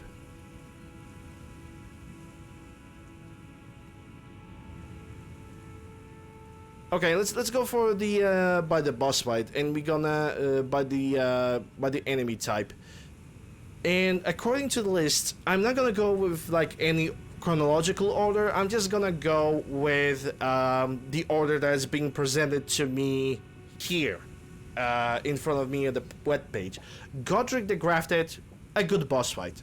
I think that Godric the Grafted is a type of a boss fight that should appear as a first major boss fight in the game. His moves were actually pretty fair. Once you learn which moves you can dodge and everything like that, it's basically, you can say that about every boss fight. But his moves were fair. They were not specifically utterly difficult. They were not specifically unfair. Like, if you made a mistake, he was able to punish you. Most of the time, he kinda didn't. He could also abuse him a lot. Like, if you managed to break his poise, you could basically erase 3/4 of the health before he was even able to go on the stage 2, and it was absolutely magnificent. Good boss fight, not much to be critical about. Learnable. Moving on. Renella, the Queen of the Full Moon. This boss fight leaves me kind of perplexed, because her first stage is creepy. She's surrounded by a bunch of little kids. And those little kids, some of them have shields. Okay, so during the stage 1 of Renella is hanging up into the air, being surrounded by a golden bubble shield. And to basically make her go down, to eliminate that bubble shield, you have to hit or kill the small kids that are basically crawling around, and they're also surrounded by little bubbles. And the moment you defeat that, you go for the stage 2. Stage 2 is when she actually cranks her abilities. And let me tell you something. The stage 2 would be absolutely perfectly fine if not for the summons. Her summons are absolutely annoying, because when she gets the summons, she sometimes disappears, sometimes she doesn't. And the game basically thinks, okay, the main NPC disappears, time to aim at the side enemy, and she can summon a dragon, she can summon a giant, she can summon a bunch of wolves. And when she there's also like a Blood Knight or any like other enemy that she can also summon that basically follows you with the blade, and he's probably the fastest one. But the moment she summons the wolves, it's the worst, because every time she summons anything, the targeting of the game switches to the side NPCs and not focus on Renella. Even if Renella summons something and doesn't disappear, the auto aim automatically caters towards the summonable NPC. making the entire encounter such a great annoyance. Her skills are okay. Like, she has the freaking gigantic laser beam that I mean, I call it the laser beam, the beam of magic that she summons, and it's with the proper timing, it's avoidable. She has 2 types of attacks that are actually kind of the homing missiles. Like, she has one strike that is like a directional fast homing missile that goes towards you. There's another attack that she can summon that is like fast little smaller attacks that if they're gonna catch you, they're gonna kill you. And she also got a slower, as I'm calling them, homing missiles, which are the worst, because if you're gonna allow them all to hit you, they're gonna drain your health in like a microsecond. She also has a close range attack, which is basically her putting her staff in front of her face and rotating it. I'm pretty sure that I remember the most about this boss fight than any other. But if not for the fact that the summons are basically making me lose the main target, which is something that I need to focus on, because without the summons, she is an easy deal. The only thing that actually prolongs her and gives her survivability is the fact that she summons some stupid enemies, and that's it. Besides that, I would say that's a pretty good boss fight. And you get a good reward, because with defeating her, you are getting ability to change your character's appearance. You're getting the ability of changing your character stats if you suddenly want to try, I want to be a mage. Hey, I want to try the dex build. And you can change it whenever you want, and that is good. Overall, a good boss fight. A little bit of annoyances. Is it as good as Godric? No. Godric is gonna be below Renala. Star-Scourge Rodan. I don't really have that much of a say about the Star-Scourge Rodan. He's good. He's pretty good. I think he probably has the best stage 2 entrance from all the boss fights. Basically, if you're gonna reduce his health enough on stage 1, on a stage 2, he goes into the sky, he just suddenly disappears, and then he just slams into the ground as a freaking meteor. It is the best intro ever into like the second stage of a boss fight that you can ever see. And he gains more attacks. He uses the gravitational magic, so he can summon like rocks from the ground. He basically can attack you with them. He has the weak spot. His weak spot is his horse. If his horse, you can damage his horse for long enough, he's basically open to the critical strikes, and he's basically over. I had to like repeat this fight a couple times, but it's not really that difficult of a thing. Overall, good boss fight. I would put him against the Godric, but below Renala. Morgoth the Omen King. Oh my god. Okay, so I'm gonna review Morgoth and Margit as the same enemies, because in my opinion, they are the same enemies, and you cannot really tell me that they are not. They look the same, they have the same voice actor, they're using the same attacks, mostly, especially Margit. So, maybe let's start with Margit. I fucking hate Margit. Margit is a very first technically boss fight that you are going to encounter that basically blocks your path. If you are not gonna beat Margit, you're not gonna beat the rest of the game. It's the kind of like a, it's that type of a boss fight that basically tests your patience. In my opinion, it is probably the worst boss fight. Listen, to me, it is practically the worst boss fight as the opener, as the very first stages of the game. Like, imagine you are a new player to the From Software, and you get Margit. You're gonna quit. You're gonna quit, and you're not gonna look at that fight anymore. Why? Well, let me tell you. Margit has very inconsistent attacks. He doesn't function with the same speed as most of the other boss fights do. Most of the other boss fights in the game has a consistent speed with consistent attack, and they are relatively fair up until a certain point. But yeah, Margit, it is absolutely unbalanced when it comes to the speed of attacks. He's highly unpredictable. You technically, for me, he was the most difficult boss fight to learn. That at a certain point, I basically went for like 2 summons. I summoned a jelly, and I also have summoned a additional NPC as a spellcaster, and only then I was able to beat the Margit, because he was just... I hate that guy. I hate him. It is the most hated boss fight to me. I cannot stand him. As an opener boss, I believe that, and on NG+1, he's gonna be very easy to defeat, because I have a lot of health, I have the maxed out weapons, I can summon my Mimic tier, so I don't have to give a flying fuck about him. But as a first boss fight that I have visited, he was the worst experience when it comes to the boss fighters I could ever get. Basically, highly inconsistent. The only consistent thing about this guy is how inconsistent he is. End of Margit, Morgott, the same deal, at least initially. I managed to beat Margit on the first try, but Margit actually has it a little bit better, because his variety of attacks kind of increases, and he has an additional stage 2 in which he basically pukes and it kind of leaves him open to the attacks if you can kind of avoid the puke. I have noticed that the puke during his boss fight did not really hurt me. I was basically able to abuse him sitting on the ground. I was basically able to just constantly slash him and reduce his health to nothing.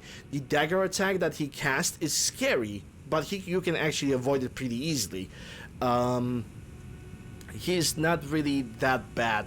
Oh, one thing. You can get Margit as an additional encounter later in the game when you try to get I think it's past the Atlas Plateau, when you go into the capital. It might be that. It might be that we had to go to the capital. I'm not really 100% sure. Either way, I know there's another encounter with Margit, and that's 3rd time when you see that enemy. 2 times is a boss fight, and 1 when he is not a boss fight, but he's there as an enemy. It's just... it is gonna be a flaw that I see within this game, that is gonna show itself quite a lot of time, and you guys gonna hear how much I actually despise that thing. Also, you can get a Margit shackle, and yes, you're correct, right inside of the capital walls. Yeah. I didn't even know that you can get a Margit shackle. But we're gonna speak about the shackles, because I have the Mo. I have the Mo over here, and we're gonna talk about him. Next boss fight that is on the list over here is Rykard. I'm gonna be honest, when it comes to the Rykard, I try hard at that boss fight, quite a bit. Basically what I did, I got the... I got the Mimic, and I went for the lava. I have seen that I can abuse the stun lock of the lava with my hits. Basically, every single time where the lava dealt a minimal amount of damage, I could basically... the animations were basically refreshing, so I could constantly like abuse the R1 at all the time with the Rykard. I did not knew that Rykard, the area when you go in, that the weapon that you pick up is basically the same situation as you have with the what was the name of that Lord of the Giants in Dark Souls 3? It's a boss that you need to progress with, Sigmire. Gosh, I forgot his name. Yorn. Yep, it's basically the same situation as if with Yorn. If you don't know that there is a weapon that you can pick either in the room or at the very end of the room, and you don't know that its ability can actually tear him down to pieces. If you don't know that, the fight can be pretty... It can be pretty hairy. I mean, it's not really pretty hairy, it's just basically you getting into the lava and just taking chips of damage and then just bashing him over and over and over again until he goes to the stage 2. Then it's basically a repeat of the story. if you don't know about the strategy of Yorn, you're basically gonna go for a very long and annoying boss fight. On the NG Plus, I'm definitely gonna use the spear on him. I'm gonna try to upgrade that spear, and I'm definitely gonna go for it. That actually makes me think, why don't I help people with the Elden Beast in Radagon after I'm gonna review, so I can kill some time? Yeah, I can do that too. But yeah, Rykard, he sounds like he smokes a lot of Marlboros. Like, his entire area is red, so I wouldn't be surprised if I would see a staple of my Marlboro sponsored by, not me, but the boss was sponsored by Marlboro. That he definitely sounds like this. Oh, very kind of silly voice acting when it comes to Rykard. Besides that, I wouldn't say that's necessarily a bad boss fight. I believe that I have died to him once, maybe 3 times. Besides that, I didn't really die to him. Mo. Oh, what can I say about the Mo? Oh my goodness. Mo is an optional boss fight. Let's start with that. Mo is an optional boss fight. I didn't have to do it. I decided to go for him. His first stage can be taught, it can be learned. What I don't like about his... Is there anything to not like about the first stage? Actually, no, not really. His first stage is pretty okay. Also, Rykard, I'm not putting him anywhere. Actually, I'm gonna put him above Margit. Because when you get the spear, when it goes to the Rykard, when you get the spear, he's an easy boss fight, so it's like whatever. But Mo, his first stage is alright. It's learnable, the moves are learnable, you just simply have to watch when he throws the blood at you.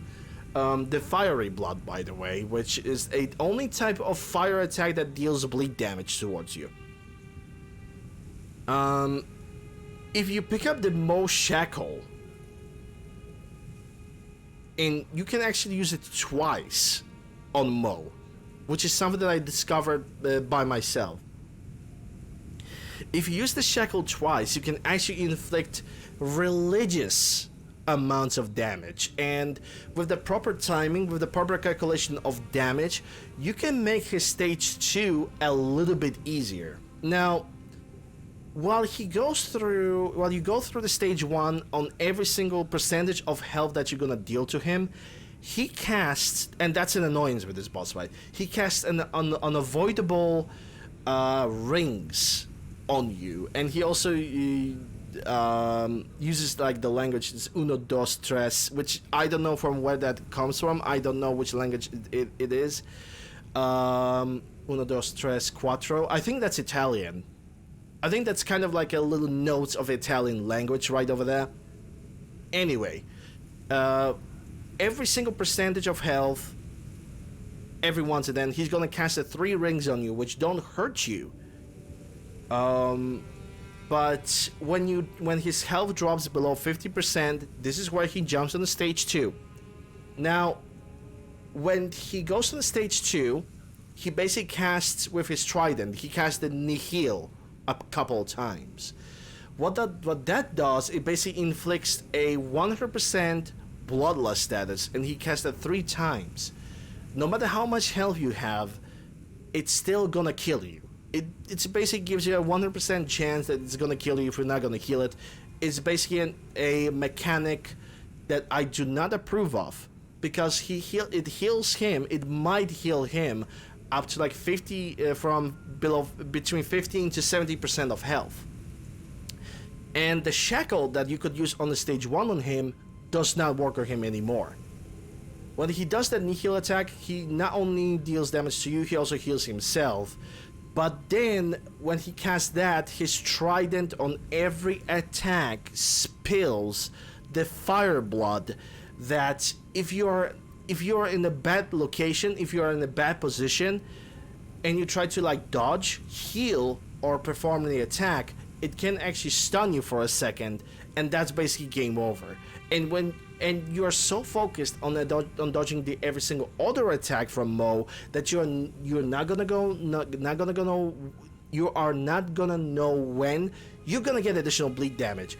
That attack is just so annoying.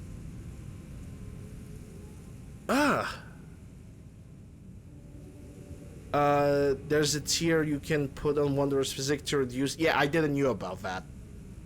To reduce the impact of the Nihil attack. Yeah, I didn't know about that. There's probably is one, but I didn't know. I have all the tiers, by the way, but that's a different story. But yeah, I had to use the Mimic tier against this guy because otherwise I would be unable to beat him. Other than that, I'm just glad that I managed to beat this guy. I'm gonna put him above Rykard because he's actually difficult, but he's gonna be below Radahn, in my opinion. Next, oh my god. Okay, next boss fight. Malenia, the Blade of Miquella. I am not gonna say anything about this boss fight. Not because I hate it. I do not hate that boss fight. I'm not a hater of this fight. I used help of the players to help me with this fight. And I highly regret it. The day I was fighting her was the day when there was a severe heat wave, I was not feeling well, and I kind of gave up because I tried to use the Mimic tier against her and that also have failed. The furthest I have ever gone with Malenia Blade of Miquella was a very smidgen of health that she had. I never crossed the stage 2.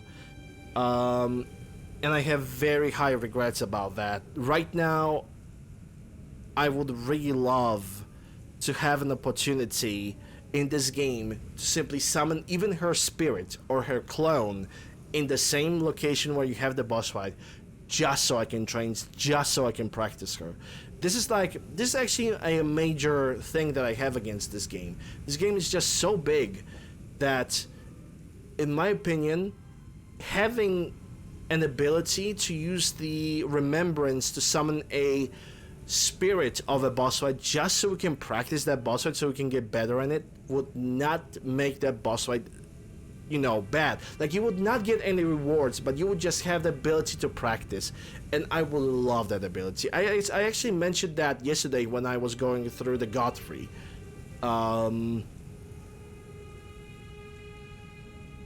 But I have no things to say. Like, the only thing that I have to say about Malenia Blade of Miquella is that her attacks are different. She's definitely probably one of the most difficult boss fights in the game.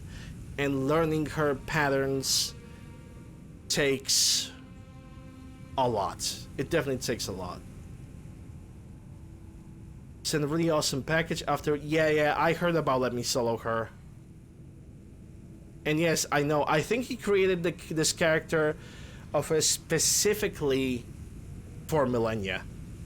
Specifically for Malenia. Like, he built up his character just for Malenia. Which actually shows the amount of dedication from the community. Which is absolutely legendary.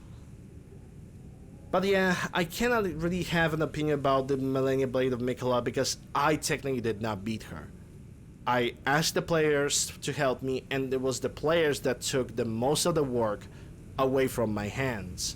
If I could have an ability to be summoned for the Malenia Blade of Miquella, I would 100% do it.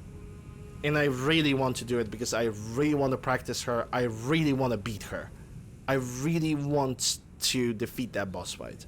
But at this point, that door is closed until the NG+1. Next boss fight that is on the list is the Lit Dragon for this axe. I did not progress in the running quest to actually unlock this dragon boss fight, so I'm gonna ignore it. Malekith and the Beast Clergyman. Let's go for the Beast Clergyman. I hate the Beast Clergyman. I cannot stand that boss fight. I would be able to learn the Malekith if not for the Beast Clergyman. In my opinion, Beast Clergyman is only there to absolutely annoy you with the speed of attacks, just to drain you out of the healing potions, out of any healing altogether, just so Malekith could have an easier job with you.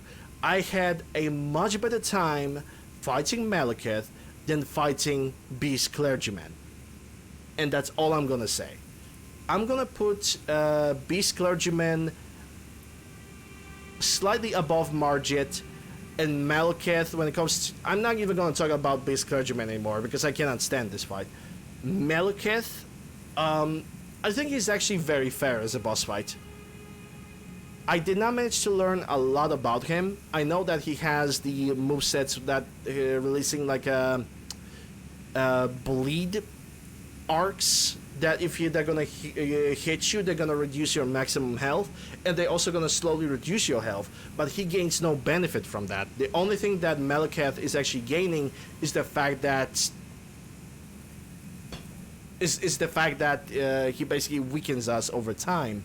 But it is not unfair. If you're gonna get hit, that's a punishment. His movesets are actually pretty alright, and they're a little bit slower, and they are definitely much more fair than the Beast Clergyman. Unfortunately, if I want to beat Beast Clergyman, I had to go for the Mimic.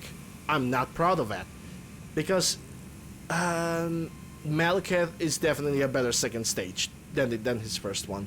So yeah, Beast Clergyman definitely gonna go above the Margit, but Malekith, I'm gonna put it probably above Renala when it comes to like categorizing. Okay, so next boss that I could criticize, Astel, the Natural Bone of the Void. We have seen that enemy a few times already. And that's the fault of that's the flaw of the bosses. Actually, let me drink something. And that is the flaw of the boss fights in this game.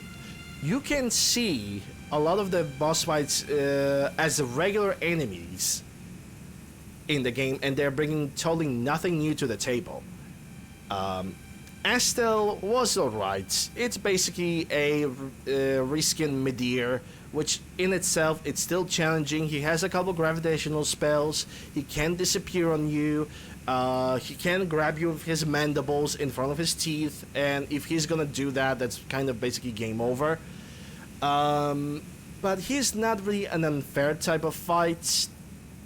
The last time you see the Astel, I kind of had to use the Mimic, didn't really had to. I used it anyway. It's an okay boss fight, not much to be said. You see that enemy as a regular enemy twice in the game, and there's nothing else to be said, I guess about it. It's pretty meh. Regal and Sister Spirit, you see that same boss fight twice, in the same area, with the same music. I consider this boss fight to be probably the most beautiful boss fight in the game, period. But it has the same movesets, you meet the same boss fight twice, there's not much to be said. It's an okay boss fight, you get the Ancestral Spirit Remembrance, that's it. Next boss fight according to the list is, oh my god, it's the boss fight that we have beaten the most recent. Radagon and the Elden Beast. And I can say this much, Radagon and Elden Beast shares the same problem as Beast Clergyman and Malekith. Radagon is there to drain you out of your HP as fast as possible, with sometimes the movesets that are basically unreadable, and some moves that are basically unfair, like Radagon can basically teleport, and you don't know when he's gonna appear. If you're too close to him, when he reappears, he basically deals damage to you when he reappears and you're too close to him, which in my opinion is absolute bullshit, and that should not be even a thing. Besides that, you know, it's Radagon. Not a really big fan of Radagon. Gonna probably put him above the Beast Clergyman because at least I managed to learn Radagon a little bit better. Elden Beast is alright. it's a ginormous enemy fight that has a fair share of attacks. Not, I wouldn't say that all the attacks are relatively fair, because there's the only unfair attack that he has is that orb that he has, and he casts and that orb casts basically constant continuous attacks of beams, and that's probably the only attack that Elden Beast has. That's the only thing that I have against him. Besides that, Elden Beast is an alright fight that can be taught by yourself. It's not really that painful of a thing. It's all good. But the Rider-Gun can go and suck a dick. He is just annoying. Godfrey, the first Elden Ring in Horaloo. I believe that Godfrey, because those are two of the same person, but you have to treat them as the two separate boss fights. I think that Godfrey is essentially the best boss fight in the game. Just the Godfrey himself is the best boss fight in the game, period. I'm actually gonna open my window. Should I open my window? Nah, I'm not gonna open my window. I'm good. It's not really that hot.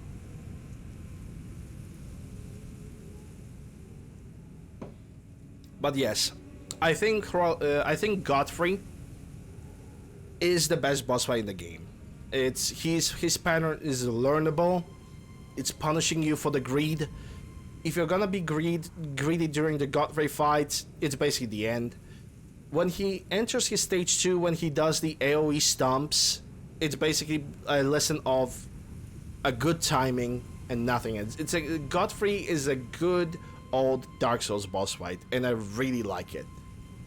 Then when he turns into Horaloo, this is where a boss fight just goes from 0 to 100 real fucking quick. Because Horaloo is basically, he does everything to catch you. He does everything to get as close to you as possible, to basically execute the grab attacks, which, by the way, I remember one time when he executed the grab attacks 2 times in a row, actually 3 times in a row, and I couldn't defend myself from that, and there was nothing I could do, and he basically killed me like that. It was like very cheap.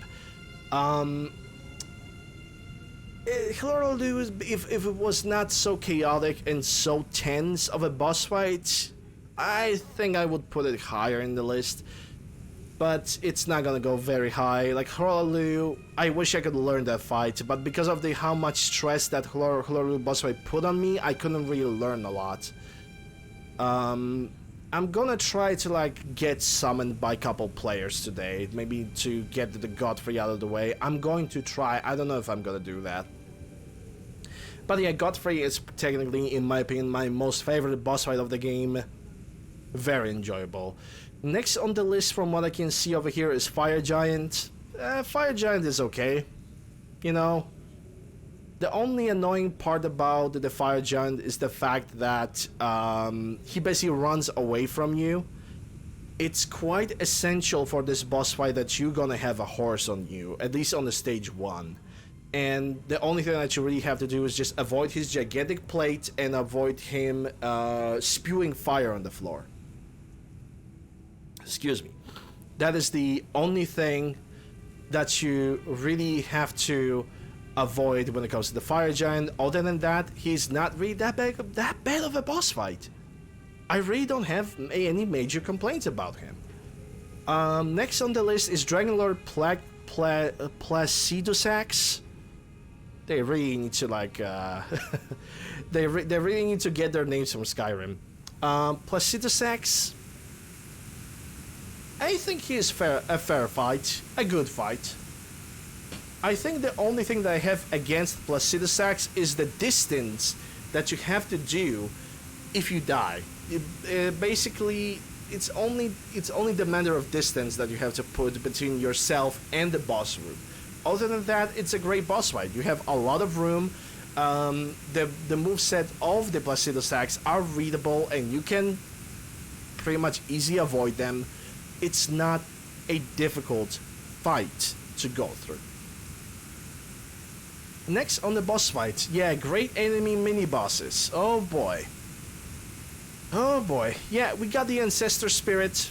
You already mentioned that in the Regal, the Ancestor Spirit. It's the same enemy, in the same room, with the same moveset. Cemetery Shade. It's whatever. It's a whatever boss fight. This might be unpopular, but I think these games feel better linear and not open world. Okay, we can talk about that before we're gonna progress forward. In a matter of fact, I already ran out of tea. So,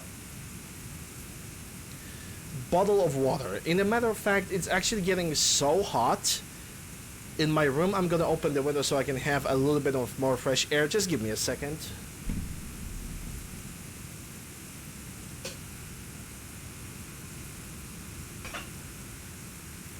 There we go. I need a little bit more fresh air because it becomes quite unbreathable in the game. Also, hello, Hung. Unpopular opinion, these games should be better linear. That could be actually be considered as one of the flaws of the game. This game is already stressful enough in its regular form of Dark Souls 1 and Dark Souls 3 and Dark Souls 2, Bloodborne, blah blah blah.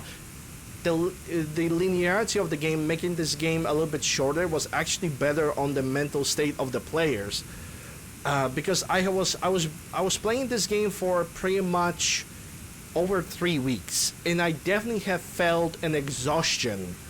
After the Atlas Plateau, I was starting to feel more and more exhausted with the game, and I did not.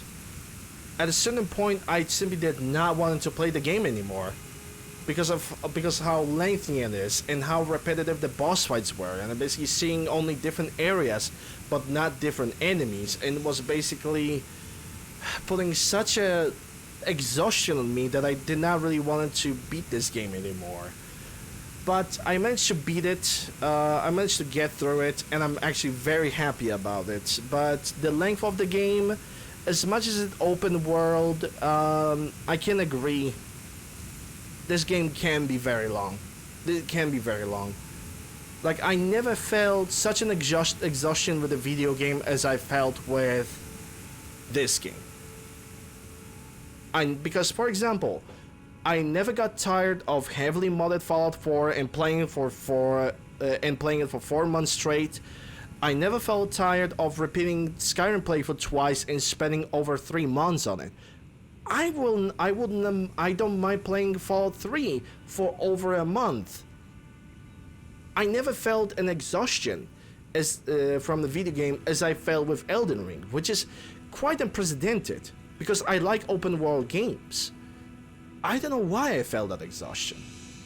Well, I'm pretty sure I felt that exhaustion because of the repetitive boss fights. Yeah, maybe because of that. And to be quite honest, Elden Ring as an open world concept works, but there are zones in the game that could be basically considered as a DLC. Like, for example, add the capital as a DLC if possible. Just add a few areas. The optional. Okay, let me put it like this: all the optional areas in the game that you can visit, make them DLC. Make those boss fights in the optional areas as a DLC. And then you have a Game of the Year award guaranteed. Because they basically packed everything together. It's all in this big gigantic package that can be quite full of exhaustion. But yeah, it is what it is. Linearity makes the player less exhausted with the video game at the very end. And you can definitely notice something very peculiar, something that I have noticed. That a lot of people, after 6 months of playing this game, have felt tired of Elden Ring. Something that they have not happened with Dark Souls 1, something that have not happened with Dark Souls 2, something that did not happen with Dark Souls 3. People were playing Dark Souls 3 easy 2-3 years after its release, and I have not heard any exhaustion from just playing the game. I have not heard anybody being severely exhausted with the game. Like, seriously.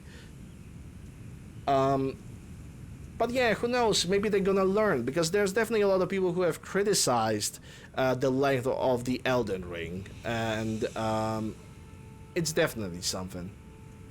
Didn't have to grind as much in the past games. Actually, when it comes to criticisms of the grind, I'm willing to disagree. I am absolutely willing to disagree. You don't really have to grind in this game, because all the souls that you're gonna get, you can get from the boss fights that you're gonna get in the dungeons, or you're gonna get from the boss fights that you're gonna get in the caves, or by simply traveling through the game. I don't really think that the accusations of the grindiness of this game are actually accurate in any way, shape, or form. But you have to take a different approach when you play this game.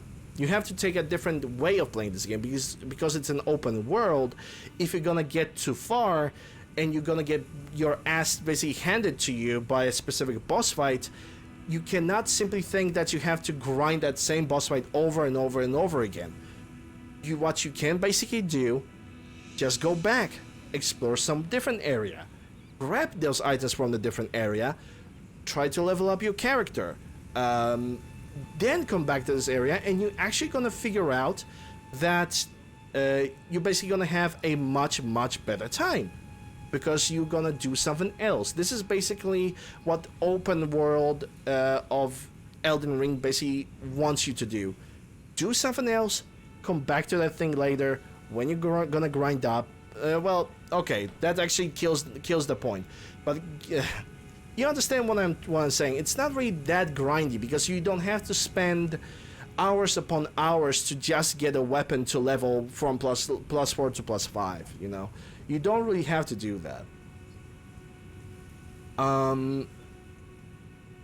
But yeah, that's basically my caveat with the grind and with the linearity of the game.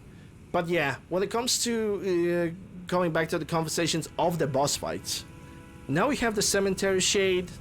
It's a whatever boss fight, honestly. I really don't feel like Cemetery Shade was anything specific. We got an outfit in the game. Looks the Hustle armor. You do it by completing the Volcano Manor questline. You're gonna have a boss fight. Well, not really a boss fight. You're gonna have an NPC that you're gonna have to fight against, and when you defeat that boss fight, you're gonna get the armor. That's the Hoslo armor that I'm currently having on myself. Ancestor Spirit, already talked about it. It was a boss fight, same area, same thing. Beautiful boss fight, but it's a shame that they basically copy-pasted it for the second time. Dragonkin Soldier. There's actually several Dragonkin Soldiers. There's like 2 or 3 of them in the entire game, which 2 of them are actual boss fights. No, there's actually 3 of them, and all of them are boss fights. And the hardest Dragonkin that I have fought was in the area where there was a lot of rot in it, and that was like the only difficulty, that you had to basically fight him in the river of rot. And the only good way to actually defeat him, which is actually probably one of the cheapest way to defeat that boss fight, was going for the Mimic. Summon the Mimic, send the Mimic. Mimic did not took any rot damage. He just killed him. It was the end. It was easy clap. Margit, we already talked about that. Flying dragons, most of the dragons or slash wyverns in this game can be very easy to defeat if you just get on the horse, grab yourself a great sword, and just R2 and time perfectly the attacks. Because when you're on the horse and you get the R2, the first contact of the blade deals damage, and then when you release, that's the second time you can deal the damage. The hardest boss of the game, definitely Millennia Blade of Mikola, 100%. And I did not even defeat that boss fight. I have used the help of the players to actually go with that fight, and I highly regret that I haven't learn that boss fight well enough. But I already said that about that. Flying dragons, all the dragons in the game are basically like the same, like I said. Get on the horse, R2 with a great sword, you're good. Leonine Misbegotten, all the Misbegotten boss fights, like we had a Misbegotten boss fight several times in this game, 3 or 4, which again, it is a flaw of the goddamn game. Repeatable, copy-pasted boss fights with zero to none variety. Misbegottens are just easy. Never had any problems with killing Misbegotten. Did not matter if that was a regular enemy or a boss fight. Red Wolves of Radagon, you meet those 2 or 3 times in the game. They're basically a Sith from Dark Souls 1 with a little bit more annoyance towards them because they are super agile and they are pretty fast. Glintstone Dragon, I think it's the same deal with the dragons. Basically R2 on the horse and that's it. That's the end. Borealis, the Freezing Fog, same, another dragon. Decaying Exekias, probably even easier boss fight because you technically don't have to fight him. You just fight the smaller wyverns that are around and that's it. Gargoyles. Gargoyles are actually pretty fair. I did not have really that much of a problem.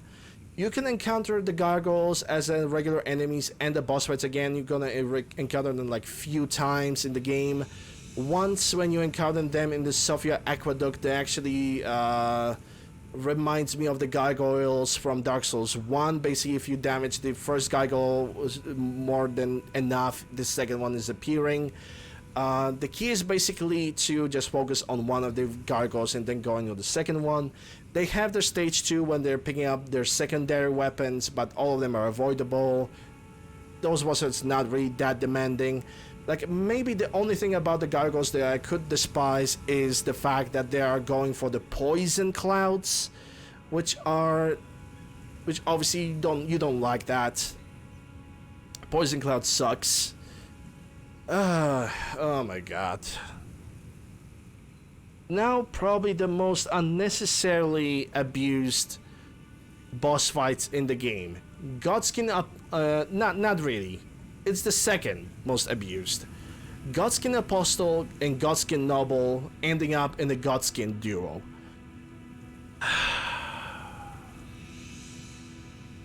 Let me tell you something. I do not like these enemies.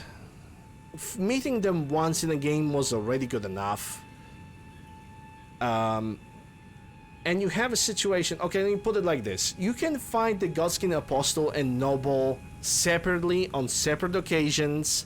Then you can fight them again in a different location. Then they are showing up in the cave when you fight Godskin Apostle and Godskin Noble one at a time, so in the end you fight the freaking snail that summons them. And then you're fighting them at the same time as Godskin Duo. The problem with the Godskin Duo boss fight is the fact that they are both DPSs. They are not doing anything special. They are basically there to just deal the attack, and they are not creating a support situation like in the case of Dark Souls 3, the DLC boss fight of a demonic prince. In the case of demonic prince, you have the demon in pain and demon from below.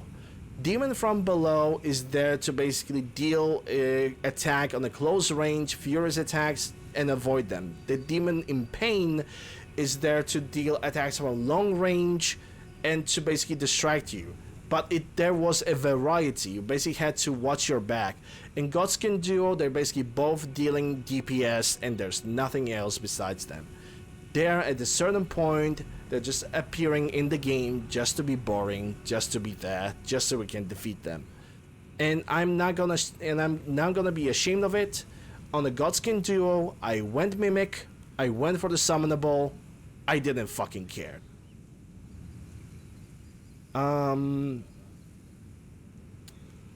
There is a Matt Pumpkinhead. I met Pumpkinhead that becomes very quickly a regular enemy, and he becomes not very an attractive enemy to be said the least. He is not special. If you can avoid his Pumpkinhead attack, you can very easily defeat him. He is basically a regular enemy that got turned into a boss fight without any need. Okay, so next boss fight, it's Earthtree Burial Watchdog. Fuck those enemies. Fuck him. It might be actually my second most hated enemy in the game. Because their attacks... Quite fairly, I hate these guys so much. Because their attacks are kind of broken. They can repeat the same attack over and over again. The telegraphing of their attacks is very difficult. And they're appearing way too often, way too many times as regular enemies as well. At a certain point, you get the Burial Watchdogs, even though they're looking at cats. Let's just call them dogs. I'm just gonna call them cats anyway. Even though it's basically a type of a boss fight that suffers from the Dark Souls 2 disease, when you have two same enemies and they're basically doing the same thing without any variety, and they're just basically annoying. Just fuck these guys. I hate them.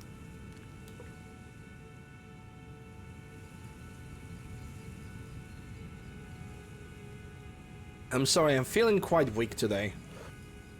Next on the list, from what I can see, is Stone Digger Troll. Again, an NPC in the game that becomes a boss fight in like a mine or two, and that's it. That's basically the entire thing about the trolls. Crafted Scion. Oh my god. Oh yeah, Crafted Scions, I'm not the biggest fan of them. Let me put it like this. I am not the fan of Crafted Scions. They have kind of unpredictable attack pattern. Really difficult to actually focus and know which one of their arms is going to attack you. It is very rough to read them. I would rather stay away from them. I know you don't really fight them that often, but I would rather stay away from them. They're definitely not as difficult as there's this enemy that has a very similar philosophy of attacks as Crafted Scion. You can get them at the Lumia of the Lakes, and then he basically can appear several times in the game. And that second variety of the enemy, I don't remember the name of it, is absolutely broken. It recovers super fast even if you manage to stagger him. He attacks very fast. If you're on a distance, he pukes on you. He's just so freaking annoying. Absolutely annoying. And I don't want to think about it anymore. So I'm just gonna skip, because Crafted Scion, you can at least deal with that, but it's very difficult to do that. Soldier of Godric, it's your first boss fight. You then encounter this Soldier of Godric as a regular enemy all across the world, but I understand the need of having a first initiation boss fight in the game that basically is gonna describe if you are a good enough player or not, or anything like this. Beastman of Farum Azula, another boss fight enemy that turns into regular NPC. Boring. Next, Demi-Human Chief. Again, same situation. Boss fight turns into regular enemies. Not very creative. Rune Bear. I don't remember if Rune Bear wasn't actually boss fight, but Rune Bears can be brutal. They can be absolutely brutal, and it's actually better to fight them if you are not on a horse. Like, I found Rune Bears to be actually much easier to deal with if you are in his body, like between his front and back legs, and then to make sure that he's not gonna slash you too much, because he's a very aggressive enemy.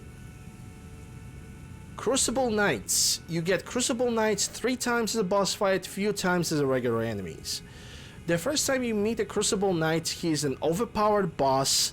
that basically gives you no reward and is a very difficult fight to learn at very early stages of the game.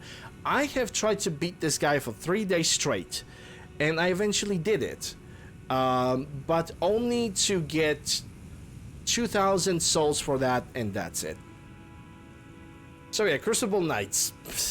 Not my favorite. Ancient Hero Zamor, again, you get him as a boss fight, then he shows up later in the giant area as a regular enemy. His movesets are pretty telegraphical. You can punish him quite a lot, so he's not really that painful of an enemy. Just don't fight two of them at the same time. That's all there is. Tree Sentinels and Draconic Tree Sentinels, they are basically kind of the same enemy, only with the fact that Draconic Tree Sentinel can use upgraded weapon with the red lightning, and his horse can breathe fire. That's basically all there is. Other than that, it's a pretty fun boss fight if you're gonna do them on the horse. Next is Black Knife Assassin. Oh boy. You get this enemy couple times as a regular enemy, a few times as a boss fight. The worst encounter that you can get, one of the less unmanageable. No, that's the wrong word. One of the boss fights that's that has the least creativity is the one Black Knife Assassin that's inside of a cave, and basically what he does is that he becomes invisible, and he casts the grab attacks on you. And it was probably the least creative boss fight that you can ever imagine. Other than that, every single other Black Knife Assassin is doable, learnable. Moving on. Crystallians. Now, I'm gonna be honest, Crystallians are probably one of my other favorite enemies in the game, because if you have a blade, you don't really deal a lot of damage to them. But the moment you break their poise, this is where the fun begins. You can see them actually crumbling down. It's just so satisfactory to see them crumbling down. Night Cavalry, it's kind of the same deal like Tree Sentinels. They're basically horse enemy that has a variety of weapons. It's one of the few night encounters in the game. It's pretty alright. I actually really enjoyed the Night Cavalry fights. Beast of Fire Missoula, it's your regular enemy, not very difficult to learn. Bell-bearing Hunter, you get this enemy twice in the game. Once as a general of the castle, and then there's the Bell-bearing Hunter, which both of them are using the same levitating sword attack. It's learnable, it's alright, a little bit annoying, can't do with it.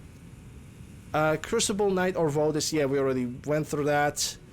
The Fell Twins is basically a rehash of the same enemy that you can get in the sewers, pretty much almost at the very end game.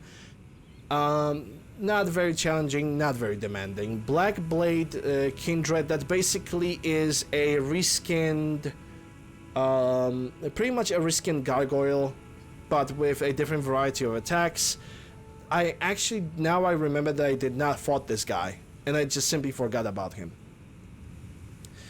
Deaf Right Bird. Deaf Right Birds are alright. I only had the problem with the Deaf Bird at the very last encounter with him at the snowfields with his AoE attack. Other than that, you can beat him on the horse, you can beat him on the land, just smack his head a couple times. Sir Gideon Ofnir, the all-knowing. He didn't knew that he's gonna die that day. The Ofnir was kind of a weird boss fight because he just basically copied the moves of the bosses, and that was the only trivia about him. I think that if he wasn't talking so much, he would be a more difficult fight to beat. Tibia Mariner, whatever. Bloodhound Knight of Darwell, you get him as a boss fight 3 times as a regular enemy, as far as I can count. Not very demanding. He's pretty agile, but you can pretty much learn him pretty easily. Esgar, the Priest of the Blood, you get him as a boss fight, a pretty annoying boss fight, because he basically is kind of a copy-paste of the Capra Demon. He pretty much is a Capra Demon, which is super annoying. I hate Capra Demon. In my opinion, Capra Demon is the second worst fight in Dark Souls 1. Esgar, the Priest of Blood, if not for his stupid dogs that he basically sends on you, or any other of the summonable NPCs that he has, besides that, he's just pretty much a weak sauce. He's a pretty forgettable boss fight. Earth Tree Avatar, I understand the need for Earth Trees. Depending on the area he is in, he has a variety of attacks. The only problem with me and the Earth Tree Avatar is the fact that he basically shows up later as a regular enemy without a purpose. I think the Earth Tree Avatar should only stay near the Earth Trees and should not be replaced later with like some other silly enemies. Algedo Back Knife Ringleader, again another Black Knife warrior, whatever. Grave Warden Duelist, that's basically the gladiator that you encounter at least five or six times in the games. Not difficult, not problematic. Next guy. Clear Knot Knight, that's actually a pretty alright fight. I actually really like their armor. I'm gonna try to grind it on next time. But I don't really have anything to say about this fight, because he then turns out into a regular enemy, especially in one of the dungeons. Omen Killer. Now, with Omen Killer, he's not that spectacular. He got a couple of hard attacks and that's it. Spirit Caller Snail, they're assholes. They're just summoning spirits of the enemies to chip off your health. Most of the time, if they're not invisible, there actually was a dungeon with the snail that he was basically all the time he was invisible. He was constantly summoning other NPCs, and the way to find him was by finding the light and just striking the light, and that was it. That's the entire snail. So he's the whatever enemy, only there to be annoying. Perfumers, I actually don't like perfumers. Perfumers are type of enemies that can consistently spam quite a long range attack of the perfumes that are turning into a flame damage, and they can drain your health if you don't kill them first. If you don't stun lock them from casting the perfumes all the time, you're gonna have a very difficult time. All curated tree spirit, fuck those enemies. There's at least 6 or 7 times of them. They're wiggled too much, which makes me very difficult to focus on them. I hate these guys. I truly hate them. They're absolutely overused in this game. There should be a very little of them in the game. They have the stage 1 and stage 2, but they're pretty they can be read. They are pretty readable, but they're just absolutely abused and overused. Full ground Falling Star Beast or Falling Star Beasts.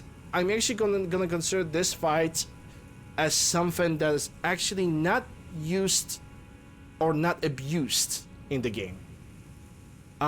When you're gonna learn this boss fight and when you're gonna defeat him, is probably one of the most rewarding fights in the game, even though he's not really the major boss fight, but from like the side boss fights, I consider this one to be one of the most rewarding if you're gonna learn it to fight him. And a matter of fact, I have a clip of when I have found the Falling Star Beast in the Caled mine, and it was the fastest fight, one of the most rewarding things that I have seen in the game, when you basically have the huge difference of the progression from the first time when you see the Falling Star Beast to the second attempt and then the third fight that you can get with him. And I think it's okay fight. It was a little bit stressful when I was fighting him, but it was good. Demi-Human Queen Bargot, whatever fight, easy to fight. Next. Because she actually shows up as a demi-human Maggie. It's, again, whatever. Onyx Lord, whatever fight. He shows up as a boss fight, then a couple times as a regular enemy, and as a regular enemy in one of the other mines. Whatever. Abductor Virgins, again, whatever enemy. You can learn to dodge the attacks. He's not really that big of a deal, like, at all. Just learn the pattern. Then he becomes a regular enemy, especially in the volcano main area. Can move on. Aiden, the Thief of Fire. I don't even remember this guy. I need to take a look at him. Give me a second.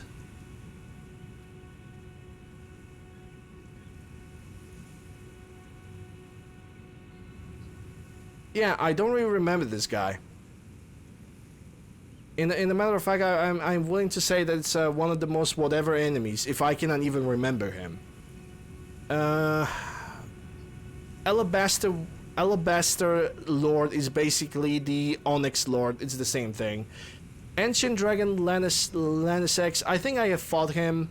It's an alright. It's another boss. It's another dragon boss fight. It's just go for the legs, avoid the AoEs, and you're gonna be good to go. Battlemage Hughes, the same deal as the one of the previous boss fights.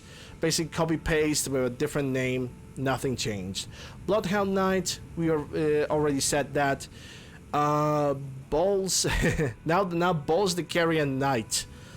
The only funny thing about him is his name, because this boss fight is actually a little bit challenging, but you can do that. It's another basically giant troll enemy. Commander O'Neill, you get this boss fight actually kind of twice, because you get O'Neill and Commander Niall. You know, just switch the letters a little bit and you're gonna be good. The Commander O'Neill, in my opinion, is best to be fought on a horse, and because he just constantly gets the summons, and the summons are an absolute pain in the ass, because at a certain stage of that fight he basically goes for the archers, and the archers are the absolutely worst enemies that you can fight, but with a little bit of luck, a little bit of practice, you can defeat him. Commander Niall is basically kind of the same deal, only Niall summons only 2 guys, and you have to focus on defeating those 2 guys first before you're gonna go for the Niall. And Niall has a lot of attacks that are huge AoE, huge area of effect, but he is not really that complicated. Crucible Knights, Celeria. Basically, when you have the Crucible Knights, you have the one with the sword and one with like a trident spear. You can beat them the same way. It's just all about learning the patterns. Death Birds, we already spoke about that. Elmer of the Briar. I don't even remember this guy. Divine Golems. These guys are pretty alright. I think the most annoying golem fight that I ever had was when you go for the gigantic jar thingy, when they're popping out over that. This is where they are annoying, because the range of the attacks of them with the bow is just absolutely devastating, and they can one-shot you from the horse, so that's not greatest. VS Champions, that's an okay. You just get 3 NPCs, it's whatever. It's another dragon. God Devouring Serpent, we already have talked about it when we were talking about the main boss fights of the game with the Rykard. Basically get the spear and go. Godfroy, the Grafted, it's basically a copy paste of a different boss fight, of one of the main boss fights in the game. I already forgot his name. Let me just scroll upstairs a little bit. His name was Godric. Yeah, Godfrey is basically copy paste of Godric without the second stage. That's basically all there is to him. Then there's a Godfrey Spirit, which you could basically say the same. It's basically a stage 1 of Godfrey, and it is a very good fight. I love it. Godskin Apostle, whatever. Godskin Noble, whatever. I already talked about that. Overused enemies. It's the huge flaw of this game, that they're basically overusing enemies and overusing boss fights. Guardian Golem already went through that. Kindred of Rot, same situation. A regular enemy that's all of a sudden turns into a boss fight and he becomes a breeze. It's basically a type of enemy that should not be a boss fight in the first place. Lion Guardians are okay. They're pretty balanced. They are very readable. That's it. Loretta, Knight of the Helix. You encounter Loretta twice. Once in this area of the castle that has way too many freaking spider hands, and the other area where you go for the Mikola Blade of Millennia. And to be honest, you only see him twice. It's an okay fight, pretty challenging. Not much else to be said.